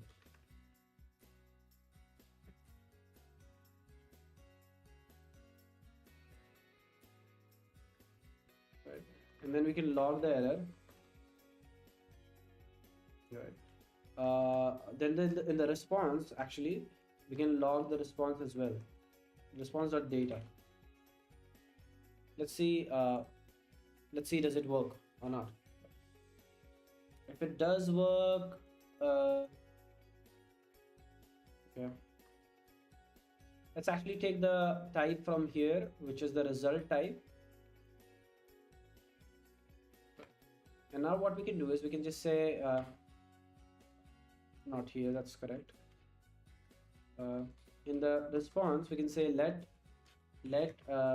result be equal to, like, the result will be of type auth result, right?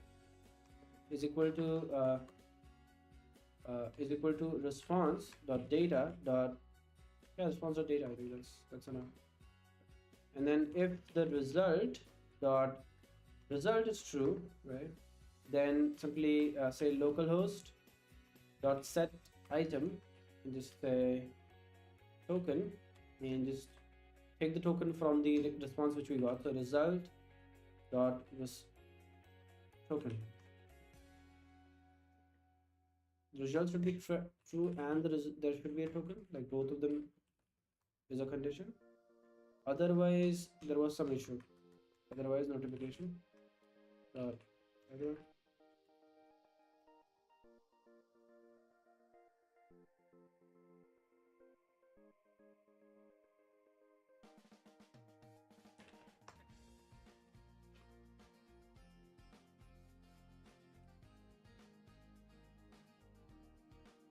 Either account already exists or let's blame the user. Okay, we are blaming the user. So you submitted an invalid data or the account already exists. Those are the two reasons because of which the account creation could fail, I think. Yeah. Otherwise it's quite successful. So we can say notification dot success message account created successfully.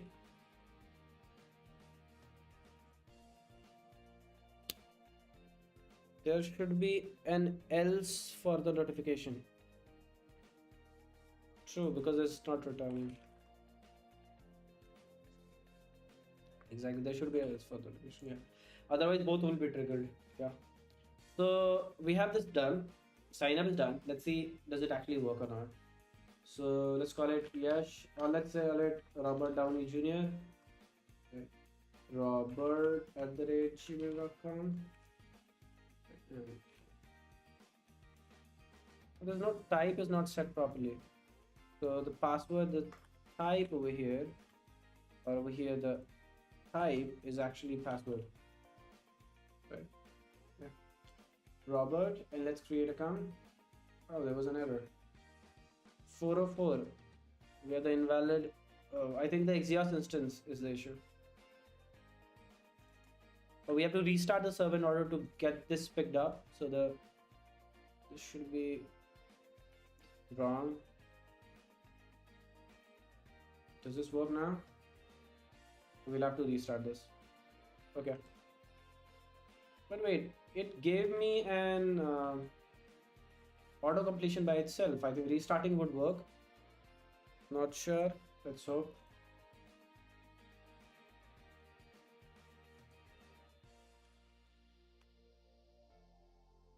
Yeah.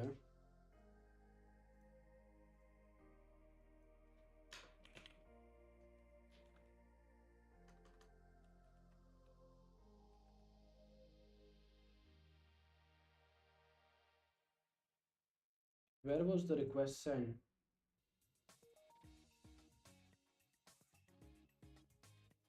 That's the issue.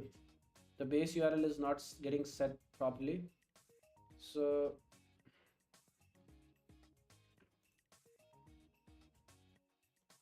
let's log the entire env. Let's see what do we have.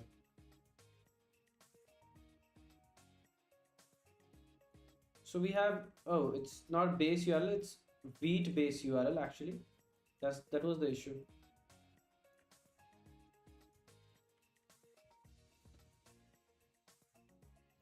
Base URL is provided by wheat, it's not default thing. Yeah, that's true. Okay. Now let's try. Okay. Oh, either the account already exists. Oh, I think we created the account again. But what is the issue, man? Why are you angry at me?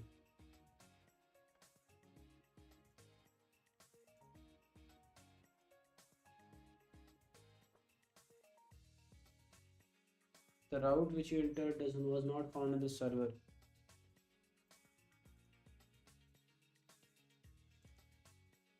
Oh, it's auth.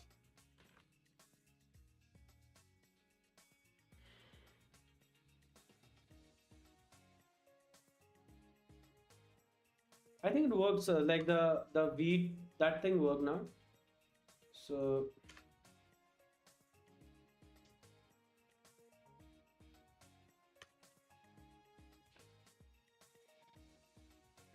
yeah, success. Oh, you could not see this, right? There's a notification there. Account created successfully. Let's actually check this, whether the account was actually created or not. So here, let's refresh this. And we have the Robert Downey Jr. as a new account holder, which is cool. Now, the next step is getting the, I think there will be a token as well over here. So if you go to the application tab, there is a token indeed. So there's a token there, uh, which is cool. So now in order to, I could not find a better way, but in order this like work properly, I think we'll have to refresh the whole thing, which would basically uh, pick up that you are already logged in and will get you out of this from this place to the home directory. So let's actually do that quickly.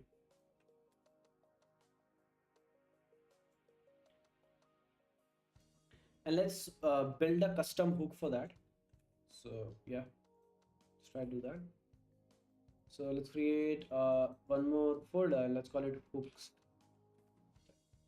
And let's create a use auth hook, use auth.ts, right? We'll be creating it right now. So let's call it const use auth. So it will check your authentication. We'll be not going back in for the authentication, because even if, let's say, you are a user and you have the token, right? You could not do anything if you have if you don't have a token, you could not do anything, because all the requests, there will be a check for the token validation. So no worries, everything is safe, it's okay. Calm down. Okay. So then you have use auth, and inside the use auth, what we'll be doing is we'll be we'll be having a state. We use state.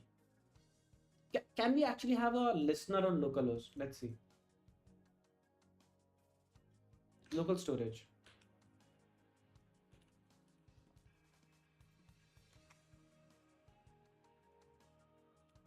Could we have a listener on local storage? Oh, local storage events. That's cool. There is a storage event, which is cool. Yeah, we can use this, right? So so we can say use effect. We can add, we can say add event listener and storage, and if event, right, we'll have it, and if event dot, it's there in the event, just key represent the key, represent key changes. Okay, so we can just say key is equal to token, right? So if there's like a token created, right,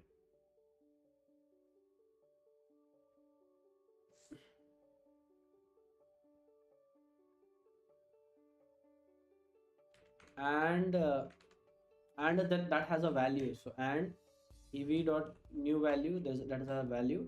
Simply redirect the user to maybe some other place. Const navigate.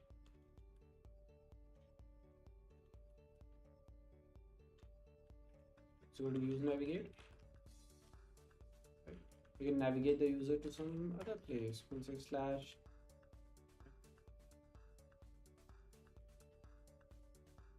Else, the next part, right? So if there's nothing there, like if this fails, wait, but this will do it for everything else. So we'll have to use this like this.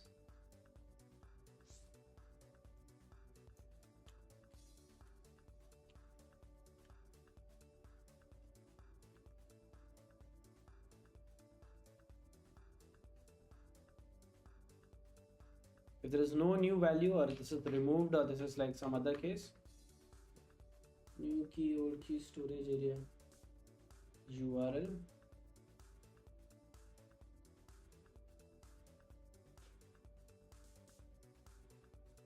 Let's do it like this.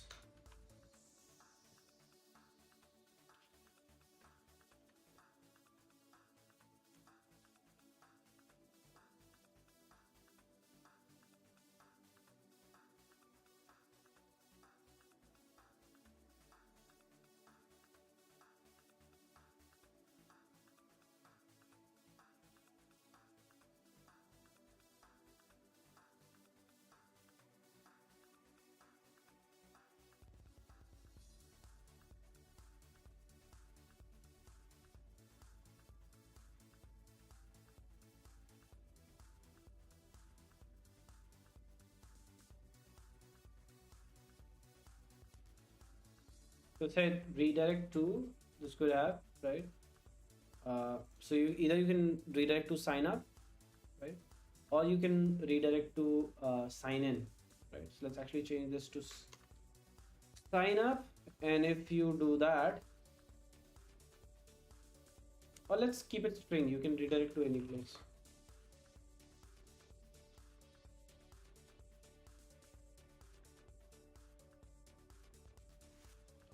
Fail redirect.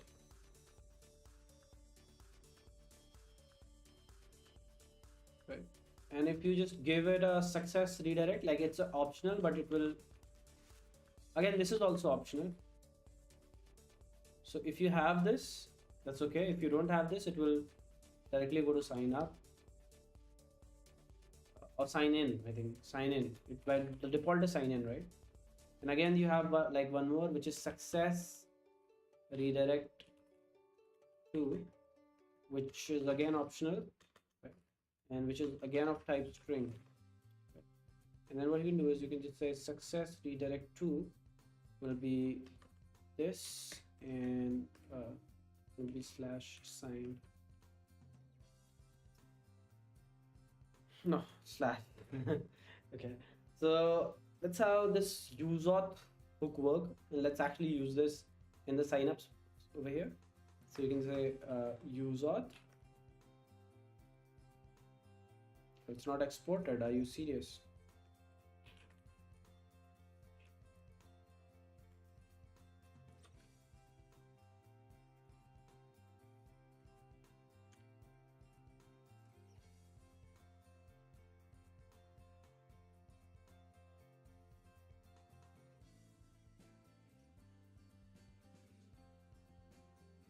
Why are we still here? That's insane.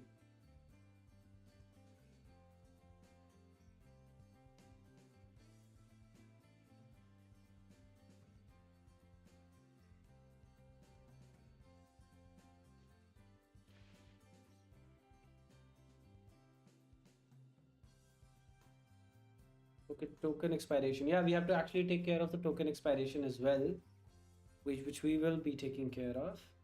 Uh, so const redirect to, right, collect where to redirect.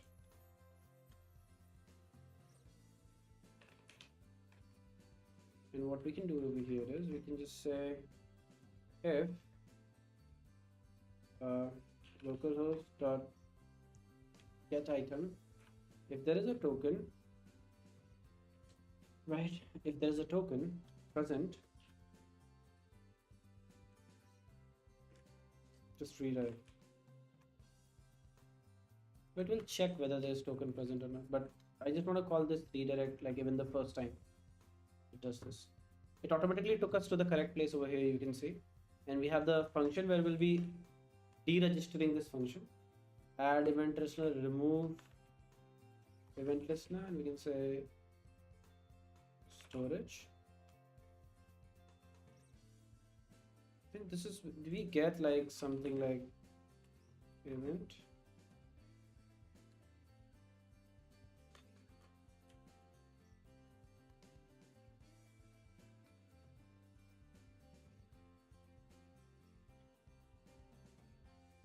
How do you use this? How do you expire this event? Because if we'll be using use auth multiple times, this add event listener will be keep on registering multiple times, and you'll have a big performance issue. Uh,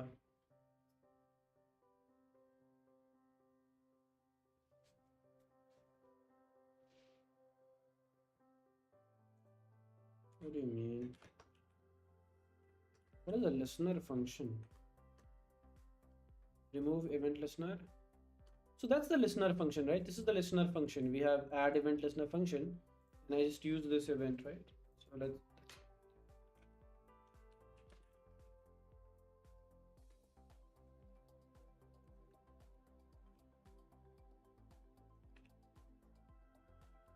And pass it both add and remove.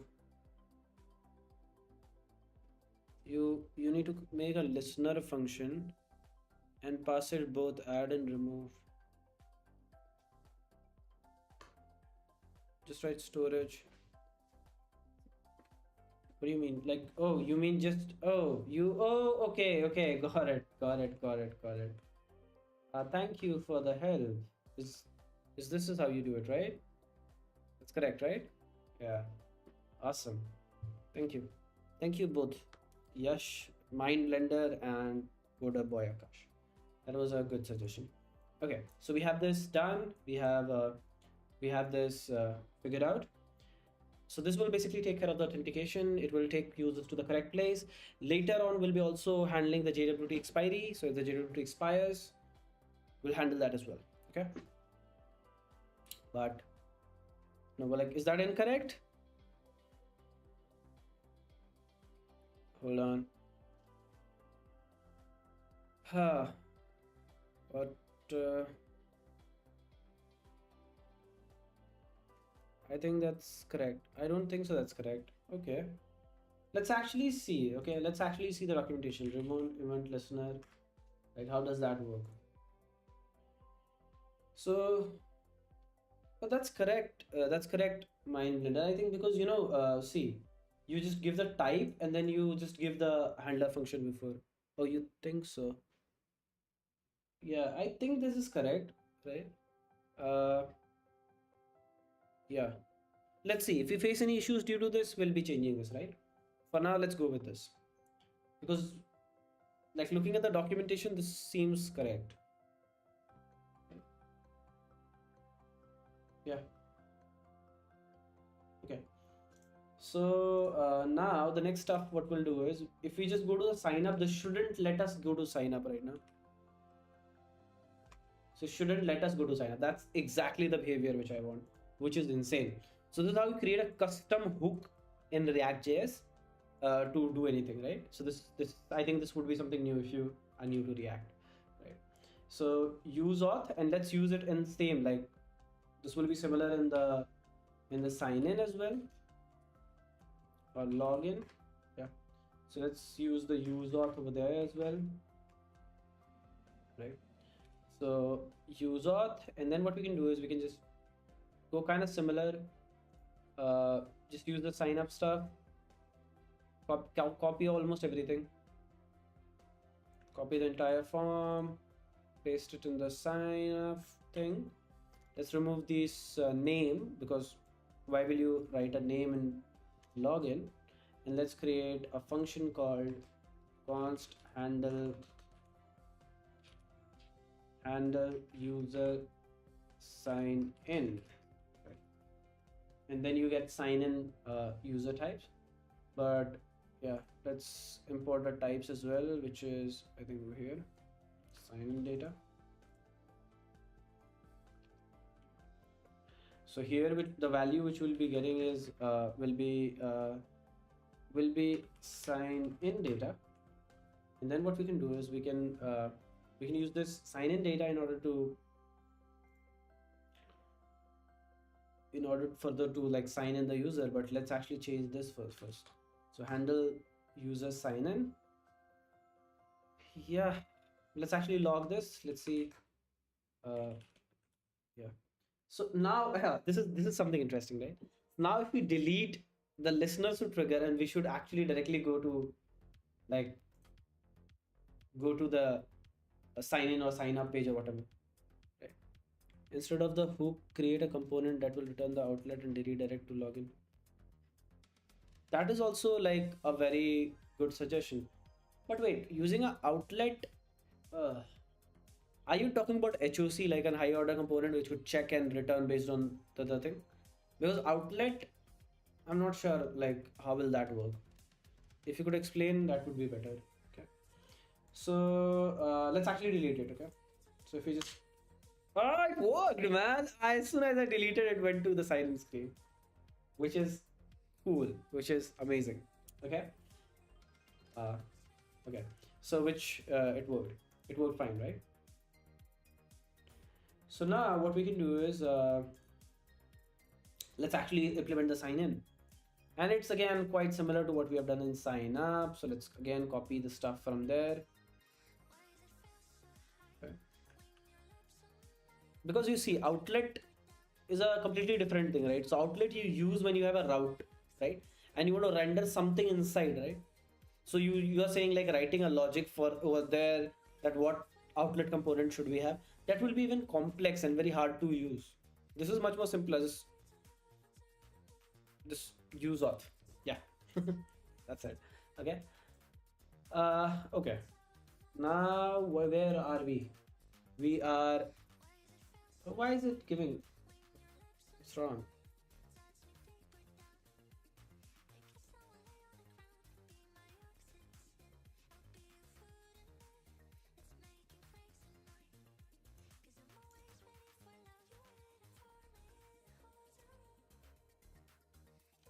Why is it giving error over here?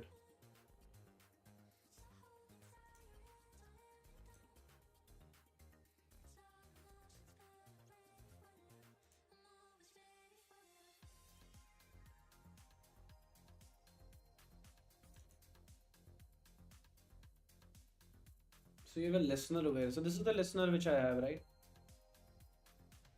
So if you just say, if you just give it the storage event, what's the problem, man? Why is it angry? Let's see. So it said it's just saying there's no low overload event which matches this. Oh man, we have to find something which works. How to unregister event. Extract the anonymous function to a variable.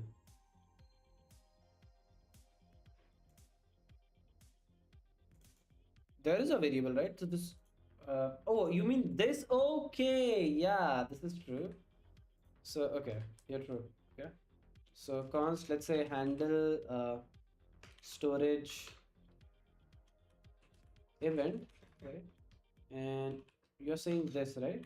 So just store it in like this, then we can pass it like this, and then sort of like pass it over here as well, which solves the issue. But now what is the type of this?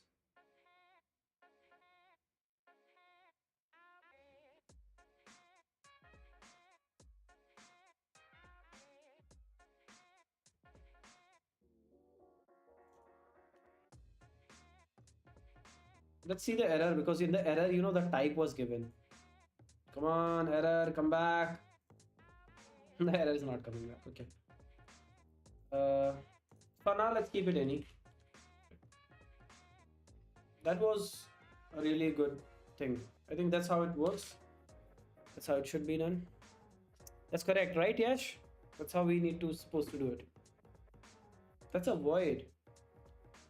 What is a void? I mean, I know this is a void, but like, what will we give the type to the event, right? It will be storage event, something like that, right? Oh, this is called storage event. See, we found the type, which is cool. Right. Yeah. So done. Let's go and start with login. It will be quite similar to what we have in the sign up. Let's copy this, all the stuff. So I am T.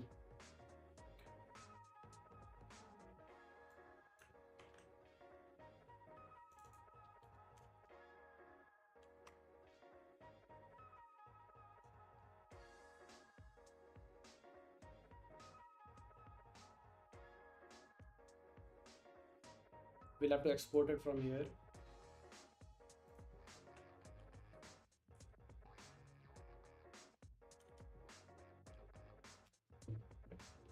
And then notification also we have to import.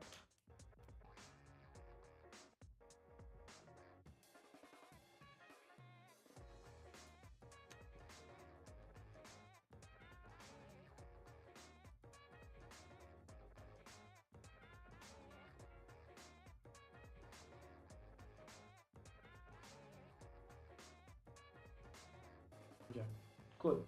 So now the only thing which we have to do is we have to make this async, which is yeah. So the sign-ins should work properly. And yeah, let's actually try to sign in. I don't remember any of the credentials which we created.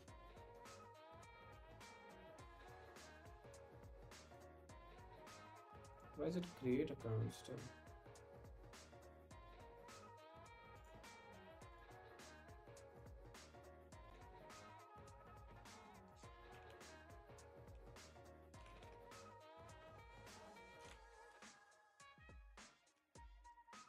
Okay. First question. First question. It's not logged in. That's the thing which we have to solve. It's not logged in. How come this is able to access the dashboard, right? Because this is very simple. We are not using use auth over here. So we have to use auth over here, which will take them to the sign in form.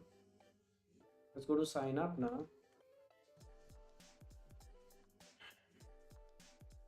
Why are we not going to sign up, man? It's not even allowing me to go to sign up, which is funny. Uh, why is it not allowing me to go to sign up?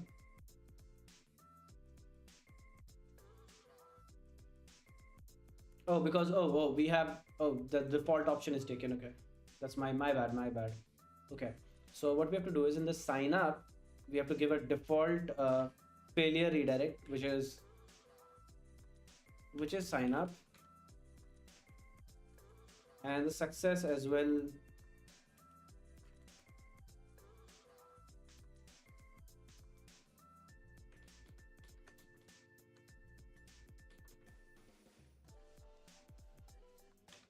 Can we pass null over here?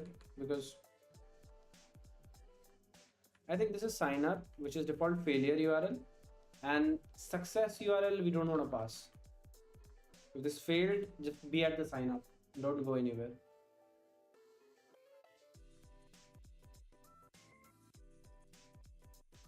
So not sign up.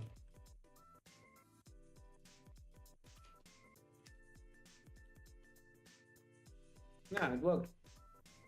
Worked. Awesome. So now we have the sign up form. Let's actually create a new account quickly.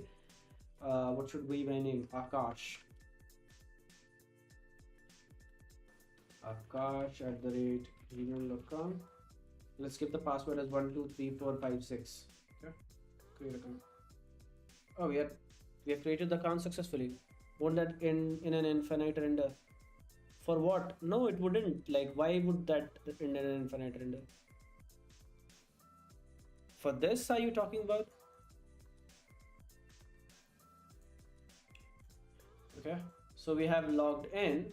Now let's try login. Like sign up, we have done. So let's actually go to the. Yes, actually, that would result. That's true. Because it will redirect to itself and then this will run again. Uh, this is a big mess. Now we don't sign up. Yeah, that's true. That's true. There's a warning as well. Way. Let's see how we can do this, tackle this. So let's actually say if it is secured, right? So let's take a let's oh that's true. So but let's take it like let's take something called secured. So is the should this page be secured? Or what's the best approach? What could we do? If we just take secured, something like this, which will be a boolean, and you have to give it. So this is optional, but the default value is false. Or default value is true. So you want it to be secured. Right. And now what we can do is if this is like do this only if cache the current route and create login logic. Yeah, that could be a thing. Like we can, but like that would work only for this case, right? I'm thinking like, what if you have 30 different pages after all? Like you would not want it to configure it one by one, right? So if it is not, if it is secured, just then only do this. And by default, this is true. Okay. Parameter cannot have question mark or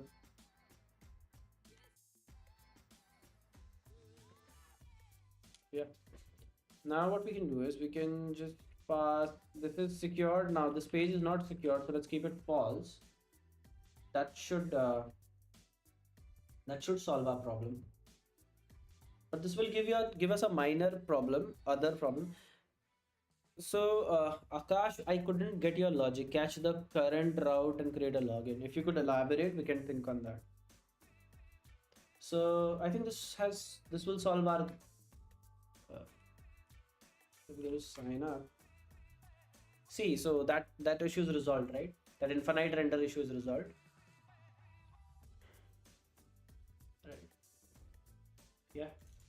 Now I would go to sign in,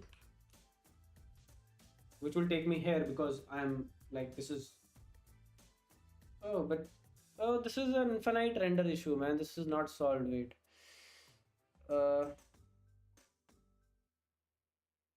which will render again and again and again back to itself.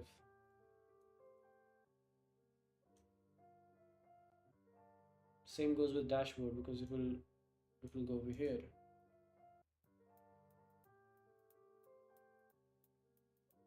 How to do this? How to tackle this issue?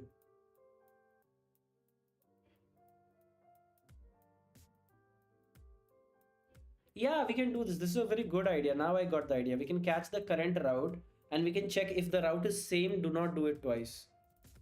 That's true. But how will you do that?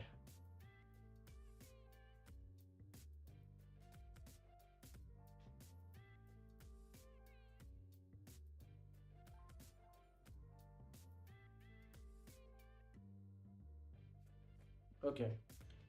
So let's think of this like this, right? So what we receive, right? We have to go somewhere. Like if there is a failure, we have to go somewhere, right? Or if there is a success, we have to go somewhere. And if the place from where we are coming, which is like sign up, sign in, anything, and the place where we are going is the same, don't do anything. Simply leave it. That's the correct logic, right? We can apply this. So for example, and how will you know where we are coming from? We can just use this const I think use navigate, use path, something like that.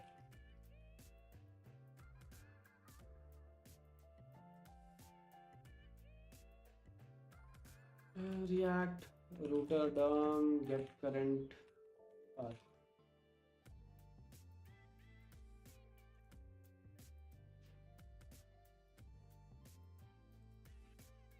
Version 6. You just use location. Okay, location.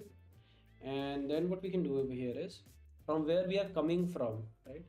So here, like we do not even need this secured or anything like that.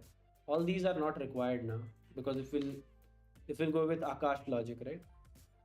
Navigation dot path or something like that. Yeah, that's, I think location gives us, no, navigation dot path is not a thing. Navigation dot, no, see, there's nothing called navigation dot path. Okay, so now if, see, we just have to say if, so this navigate should only work if the location dot hash path name, path name, how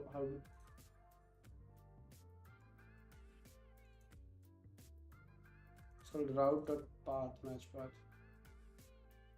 use path pattern. I think route dot use current path.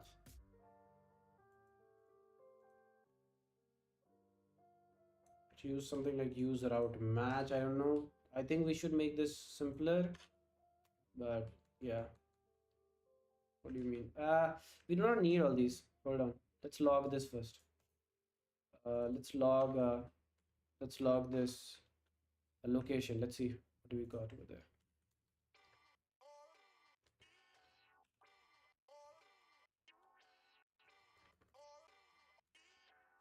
Right. Where was our app? Our app is lost. Here it is. It's going on infinite loop, but it's okay. It's called path name. Okay, path name. So if location dot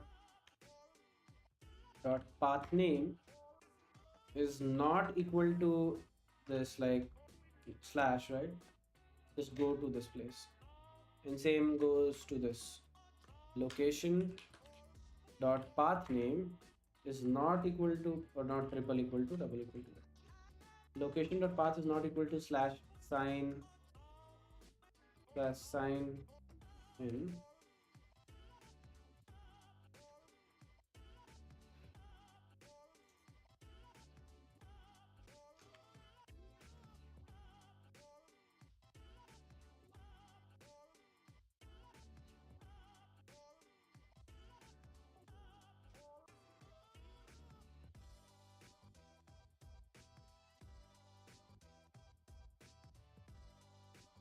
If path is not equal to success, or right, or if the path is not equal to, like, because it's optional, right? Success redirect path is optional.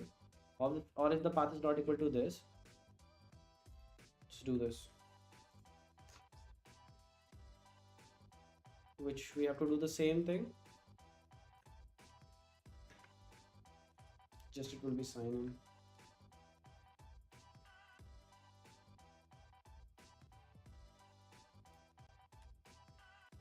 We are done. We'll not be having an infinite loop right now, I think.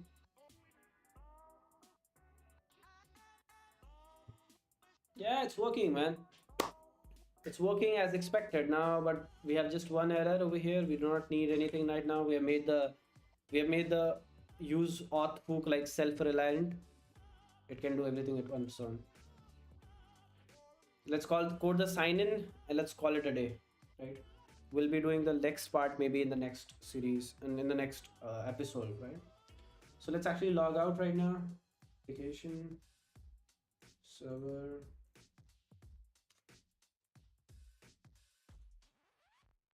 Wait, why didn't it go to?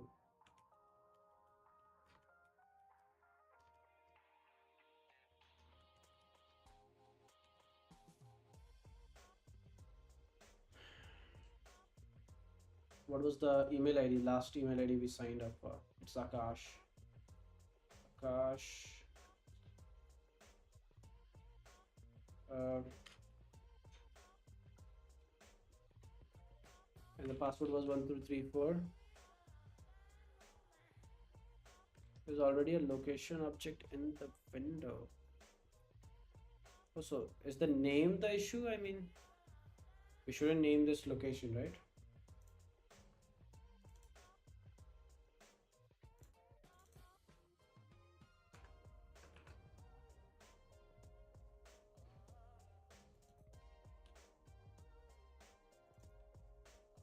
Now is it correct? It's our own local location.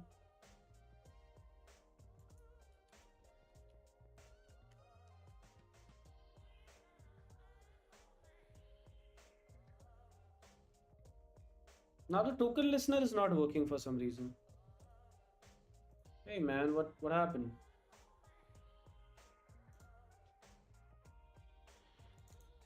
This thing is not working. This thing is not working. Why is it?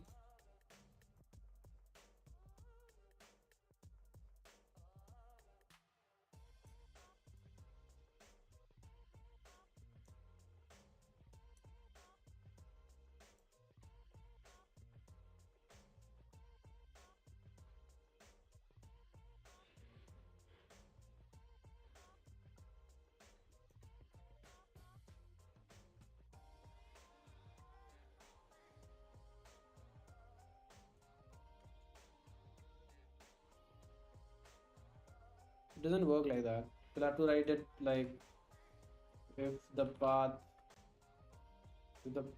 is not equal to this whole success thing. If this is the case, or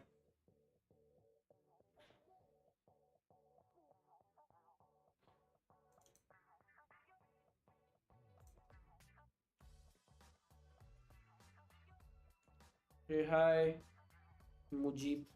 Hello, hi, what's up? How are you? Okay, so we have just done this, which is again, which will help us. I don't know. This is not working for some reason right now. Uh, and we can just see this. And now we can. What can we do? We can have a similar logic over here as well.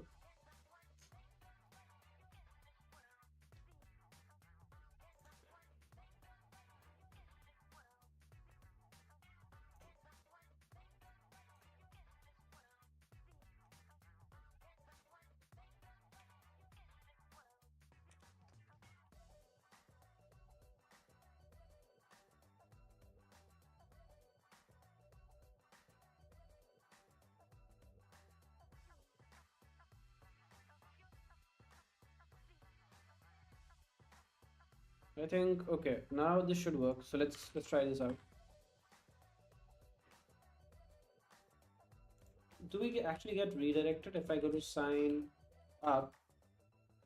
We are getting redirected, which is cool. But this,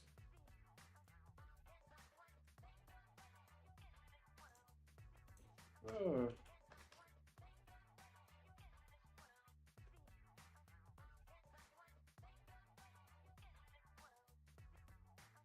I think I closed my VS Code, so let's open it again.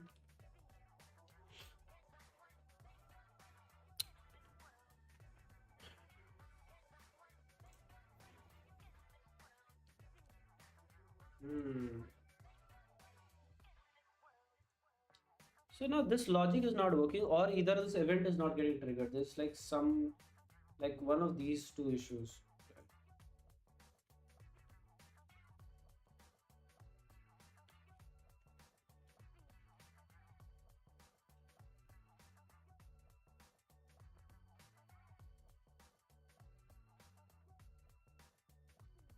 So we do get a token, but do we get an event? Maximum. Oh, there's a loop then. Oh, there's like it's still going on an infinite loop, which is not cool. Uh,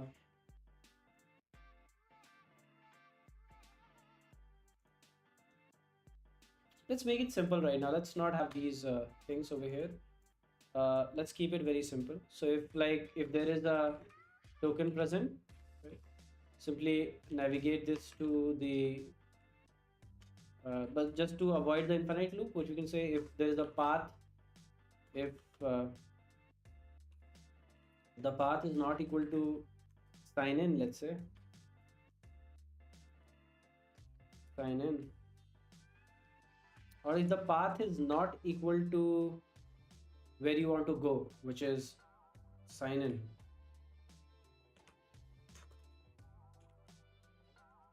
or a sign up, or the and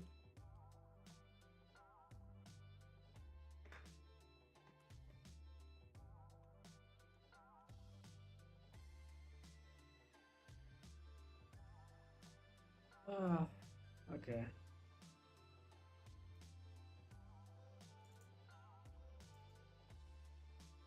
If there's a token and you're already oh, got it. So in the path should not be this. And then if that's true, then navigate to this place. Right. Else, oh wait, in the else part of this token generation, you could have like if path. Now, if you don't have a token, right, you have to be redirected to sign in, and you should not be already in sign in. That's the thing. So let's say navigate to, yeah, should work, I think. But what do you mean? Why is it exceeding the? No, now it is not exceeding the. If we just call it sign in, this is working fine now. This is working absolutely how it should be right now. So if I just delete the token, it will go to sign in. It's working absolutely okay. It's working fine right now. Okay. So if I just log in, for example, Akash at gmail.com with the password 123456. Great password. There's the token, man. Just take me to sign in.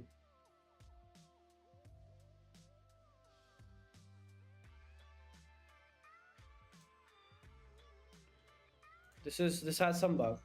Nevertheless, I think that's pretty much all for the stream. We'll be continuing this authentication and all the other stuff in the next video. Thank you for watching the video. And this is the part one. We'll be making a full audio application maybe tomorrow.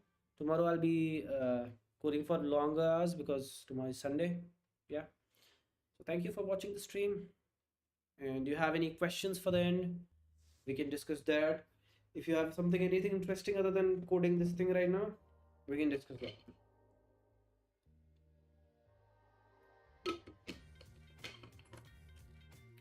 The music is cool.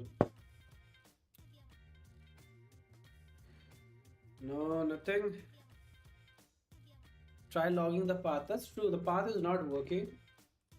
But yeah. See, I'll just log out, right? This works. If I just delete this, it comes to sign in. That's correct. Okay. But yeah, okay. Do you want me to fix this bug, or do you want me to continue tomorrow? Like this sign in hooks bug. What's the call? Let's continue tomorrow. I think it's too late, and let's sleep, and let's fix this tomorrow.